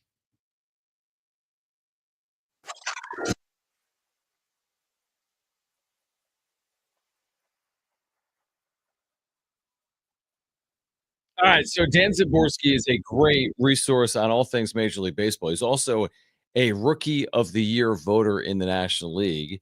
And we started this conversation earlier, if you missed it, by asking him why he voted for Jackson Merrill. How close was it between Merrill and Skenes? Well, it was a very, very close vote. Mm-hmm. I could have gone either way, and I'll probably regret it about 50 times in the next 2 weeks, especially when someone's very angry with me. But the general idea is that when you look at WAR and different measures of performance, they were very close depending on how you look at it. And when someone has 5.3 WAR, another player has 5.1 WAR, that's not actually meaningful. You want to use statistics properly, and they don't separate that finely. So I kind of had to look at kind of the context that their performance was in. And in the case of Merrill, he was up from opening day, never playing AAA ball. He had like 6 weeks in AA. He also, while adjusting to this big leap offensively, he was playing a new position that he had never played before spring training, at least professionally. I don't know what he was playing in Severna. But he had 5 games in the outfield last season and left, and he's the starting center fielder all of a sudden for a team that traded away Juan Soto and had what looked to be a pretty weak left field, center field situation coming into the year. So that was a pretty difficult task he had to face. And I think that's enough just to give me that slight edge over him. And in the case of Skenes, he got to kind of come along in the minors. He got to pitch, he got to dominate AAA hitters for a while. And I think that's just a little bit easier a path to walk. So I looked at this award and I wasn't going to get too upset about it because Paul Skenes had a great year. Like, it wasn't like he did not have a great year. They both had really, really good seasons. And when I look at, the votes and your reasoning, I love hearing your reasoning because it's mostly, and tell me if I'm wrong, based on actual on the field play. And then I see some people that voted for Paul Skenes use reasons like, well, national media hype, or he was the first overall pick. Do you think that should factor into voting at all, or should it be primarily like on the field actual play? It should be what they play. I mean, what kind of bothered me is people who were mad at me said, well, if Skenes had been up for a month, he would have continued to pitch like that. But he didn't. Those starts in April in the majors, they never happened. Right. And you can't give players credit for things they don't do. I mean, I never picked a Cy Young. I never picked a no-hitter. You don't give me credit for that. Right. You only get credit for what you actually do. And I think Skenes is going to have a great career. He probably has the higher upside. Just if he can stay healthy, he's a pitcher. I mean, he's incredible to watch. I just think that in the end, Merrill had just a slightly more compelling case for Rookie of the Year. And I'm happy I wasn't the only one, because I've had that happen before, and that was not fun on social media for a couple of weeks. No doubt about it. Well, 7, a lot of West Coast voters, 2 in San Diego. There were a couple of other West Coast voters that went. Yeah, LA as well. That went for Jackson Merrill, who you don't have to defend it. I mean, his year speaks for itself. Yeah. And I think Paul Skenes' year speaks for itself as well. Here's my question for you, Dan, because you crunched the numbers. What does Jackson Merrill's 2025 realistically look like? Like, is there improvement in there? And if there is, what does that look like for Merrill? Well, one of the dangers is, I mean, people talk about a sophomore slump, but that's not really a thing. But it is common for players to take a little step back, because baseball is a game of continual adjustment, readjustment, readjustment. He's probably going to have, a 3.5 to 4.5 win season, probably similar to 2024. But then he's likely to show long-term growth from there. I think if you could tell the Padres, hey, he's going to have that same season forever, I don't think anyone would complain about it. No, yeah, it was a fantastic season for him. Dan, how hard is it for awards like this, Rookie of the Year, to compare a position player to a pitcher, a guy who played 156 games, was on a team that won 93 games, was the middle of that lineup, to a guy who only pitched 23 games, appeared in 23 games, and his team didn't even get close to the postseason. How hard is it to compare those two? It can be really hard because you are comparing in a large sense apples and oranges, but you have to compare apples and oranges. Like you're at the grocery store, apple juice and orange juice are usually right next to each other. So on some level, you do have to compare. It was easier with you when you were comparing Merrill compared to say Churio because they both played, roughly the same position. They had the same kind of context, wild card teams. They both improved as the season went on, and it was easy to give Merrill the edge over him. But when you're comparing a hitter to a pitcher, you have to kind of still sum it up in wins or runs or some kind of just something you can compare with, and that can be tricky. Dan Szymborski from Fangraphs with us right now on Jon and Jim. Dan, as you look at the Padres offseason, if you're in charge here and you're AJ Preller, and they're probably dealing with some financial constraints, maybe they want to stay under the CBT. They haven't said that directly, but what's your first order of business coming off a 93-win season? They got close but didn't get by the Dodgers. What do you do now if you're Preller? I think, well, first you do have to get a sense of how you're going to what kind of money you have, and if the CBT is an issue, that's a pretty big issue because that is a pretty big deal. Let's just say I do think they need outfield help. Even if you brought Profar back, you're not necessarily going to get Profar's 2024 again, and he's not going to be the same cost this time around. So I do think they need to look for an outfielder. I think, given that there are going to be some financial strains, no matter what, they're not going out and signing Juan Soto back to San Diego this offseason. I think they have to be just opportunistic, leap on those values, leap on some players that have some risk but an upside. That's kind of the thing the Dodgers do, and it's not a bad approach. Have all those lottery tickets, as many as you have in the spring, and see who works out. I think they're in a pretty good place right now. Not top tier in baseball, but I think they're playoff contenders if nothing dramatically changes. Dan, back to the Rookie of the Year voting. When the tallies and the votes came out and you saw that it was 23-7 in favor of Paul Skenes, were you surprised by kind of how it wasn't really close, or were you not surprised, given the results? It was kind of about what I expected. As I said, I didn't really want to be against 29-1. Yeah. Because I did that once with Jonathan India, and I'm from the Cincinnati Baseball Writers Association chapter. So the local guy is the one who denied the unanimous victory. Oh, wow. Which had a couple of weeks of hate. Nothing like that this time. Skenes was the flashier player. He did have, the pizzazz, the hype around him. He has, he has a famous girlfriend. He filmed from the set that looked like a Brandy commercial when they were doing the MLB TV rundown. I'm not surprised by it, and he's certainly deserving. I think either player was deserving, but unfortunately, when you cast your vote, you are not allowed to make ties. Right? Yeah, no doubt about it. What does the Jackson Merrill extension look like in your eyes? Like we saw the Corbin Carroll deal. Is it similar? I think Carroll was 8 years, 111. Is that the floor, so to speak, or what would you do if you were the Padres in this situation? You might have to go a little farther than that, simply because another year has passed. A little less service time. I think that you're definitely going to have to go significantly into nine figures. But the good news is that there's a lot of arbitration year left, so the team does have some leverage. They're not going to have to pay $350 million or anything. But it's certainly good to have these conversations and see what the parameters would be if there was to be an extension. What's the danger? Let's say Merrill does the exact same thing next year without an extension. Where does that price go? He's 2 years in. Like, let's say you could get it done right now, 8 years, 120. What's the price if he does the exact same thing next offseason? If he does the exact same thing, the risk is a lot less. The leverage is a lot more. Padres won't have the same leverage over him simply because he'll be closer to arbitration. The price will go up very quickly. The Orioles are in a similar position with Gunnar Henderson that really every month they don't sign him, he probably adds another 10 million or so to his bottom line. He's going to be a very wealthy man soon, I think. No doubt about it. Dan, we appreciate it. Thanks for hopping on here in San Diego and explaining your vote for Jackson Merrill. Always fun, guys.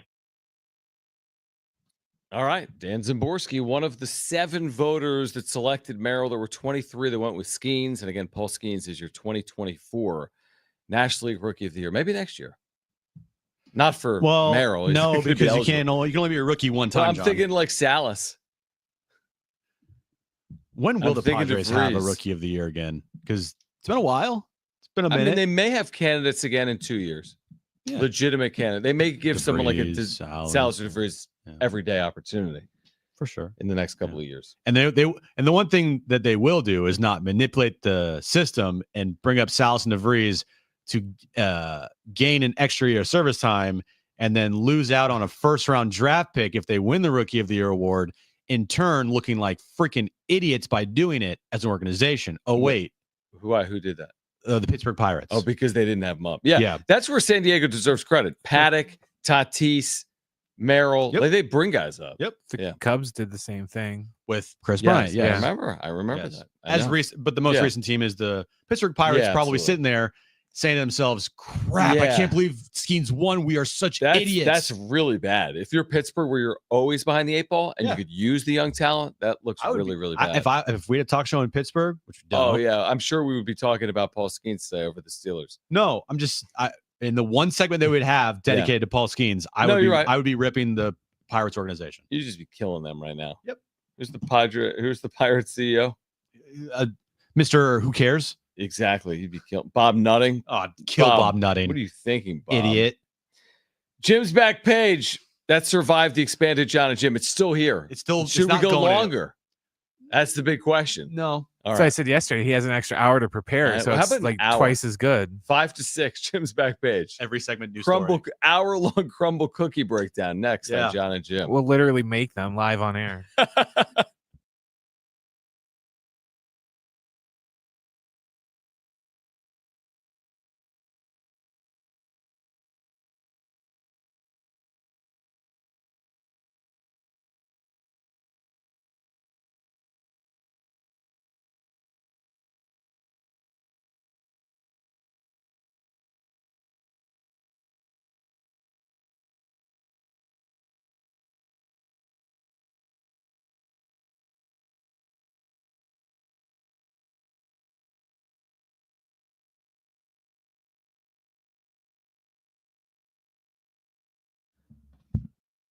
All right, so stop letting high interest debt weigh you down. You can pay it all off in days thanks to Loan Pronto's new Rapid Equity Loan. Hey, guys, it's Schaefer. Listen up, homeowners. Imagine a completely hassle-free way to cash out your home equity. No appraisals, no paperwork, no waiting. Loan Pronto's all-new Rapid Equity Loan uses AI-driven technology to get you approved for cash out in as little as 1 day. One client got $100,000 approved in under 24 hours, wiped out their debt, launched a home improvement project, and is now saving over $1,000 a month. Instant approvals, low fixed rates, fast transfers. Get cash to consolidate all your debt and get a fresh start for the new year. Call Loan Pronto now and see how much you qualify for. Imagine this time next week, you could be credit card debt free. Don't wait. Get your cash fast. Call 619-207-4336 or loanpronto.com. 619-207-4336. That's loanpronto.com. Equal housing lender, NMLS 1661781. On approved credit, NMLSconsumeraccess.org.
Reminder to join us again tomorrow. We'll get underway at 2 p.m.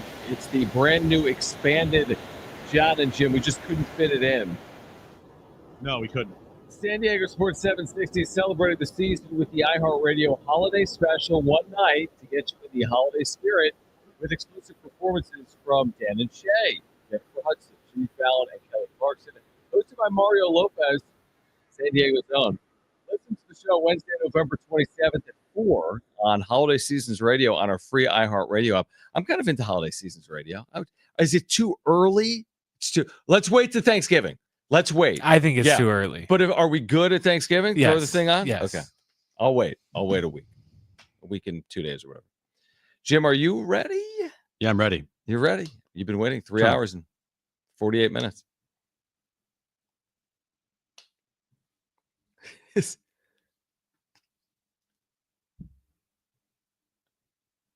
The Open still doesn't make sense. I heard you talking about it last Friday. I was laughing. Makes no sense. That's okay. None at all. We'll fix it in post. All right. So, okay, Ernie. Here are some new Crumble Cookie, not cookies, but pies for Thanksgiving. Pie? Like Crumble. I guess they're like little bigger, like Crumble Cookie cakes and potential like for Thanksgiving. Is it a full pie? Well, you have one of them is a pie. Okay. It's the Brookie pie. $99? $59? No. Okay. Here are some desserts coming in the next week to Crumble Cookie. The Brookie pie, the candy cane brownie, the raspberry cream pie, chocolate cake, eggnog tres leches cake, okay, and a caramel butter cake. Wow. They're not messing around. No, they do not F around. What do you think their meetings are like? Like, all right, every Tuesday, get in here. What are your ideas? And they just like, they're like, throw what stuff can against we the wall? make that will give kids all the sugar in the world, in the entire world? Right. So which one of those are you going to pick up, or would you pick up? Dude, that's a great question. Which one? Yeah. Pick one up on the way back. Well, I don't know where the Crumble Cookies at close to my house. Okay. I would go with, there's two that I would get. Okay. I would go with the Brookie pie because I love me a Brookie. Love me a Brookie. And I would go with the eggnog tres leches cake. I would. Oh, you would, yeah. Yeah, I would. Definitely would. So there you go there. Moving on here, John. Let me just pull this up. Hold on. There we go. We talked about this during the break. So you were calling, obviously, the San Diego State game at UNLV this past weekend. I was. They play their games at Allegiant Stadium, where the Raiders play. Oh, yeah, it's ridiculous. Someone on Twitter, X, whatever, posted from a VIP box at the UNLV San Diego State game. They ordered a pizza and wings. Yep. Pizza and wings. It was, I mean, how much could that cost? I mean, if you're in $30 San Diego, 30, 33, at a sporting event, maybe 40, pushing the limit there. Yeah. Try $653. Because it was in a suite. It was in a suite. And I kid you not, this pizza, 6 slices, was $300. And it didn't look great. It looked like a burnt pizza, like legitimately burned there. And it looks nice, but it's not a $300 pizza. Would I eat it? Yeah, of course. But $37 a slice? Like, no 50. thanks. $50 a slice, Right. yeah. And then some awful looking chicken tenders. I mean, that's ridiculous. Yeah, that's ridiculous. That's insanity. If I ordered a pizza and wings in a VIP suite and that came and I got the bill before I ate anything, I'm not doing this, dude. Like, take it back. I'm not paying for that. No. I'm not paying for that ever. I agree with that. It's ridiculous.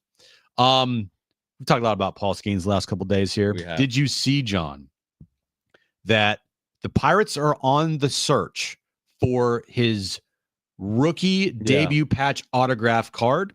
Yep. And if someone has it, or if someone doesn't want it anymore and they want to trade it into the Pittsburgh Pirates, here's what the Pirates are offering this person who has a Paul Skenes debut patch autograph card. Maybe someone has it. Is it a lifetime of tickets or something? Here's what it is. So if you give the Pirates this one-of-one Paul Skenes rookie debut patch autograph card, you will receive 2 Pirates season tickets behind home plate for the next 30 years. Does anyone want that? No. A meet and greet with Paul Skenes. 2 Paul Skenes autographed jerseys. A softball game for 30 people at PNC Park with coaching from Pirates alumni. A private tour of Pirate City and Lacombe Park. Is that the name of the? I thought it was Lecom. Lecom? It's like the Lake Erie College of Medicine. How about that? Whoa. Jim doesn't know that the Lakers are what? You can't spell Notre Dame, but I got Lake Erie College of Medicine. Pull that one out of your ass. And quote, more unique experiences to follow. Well, Livy Dunn. No, Livy.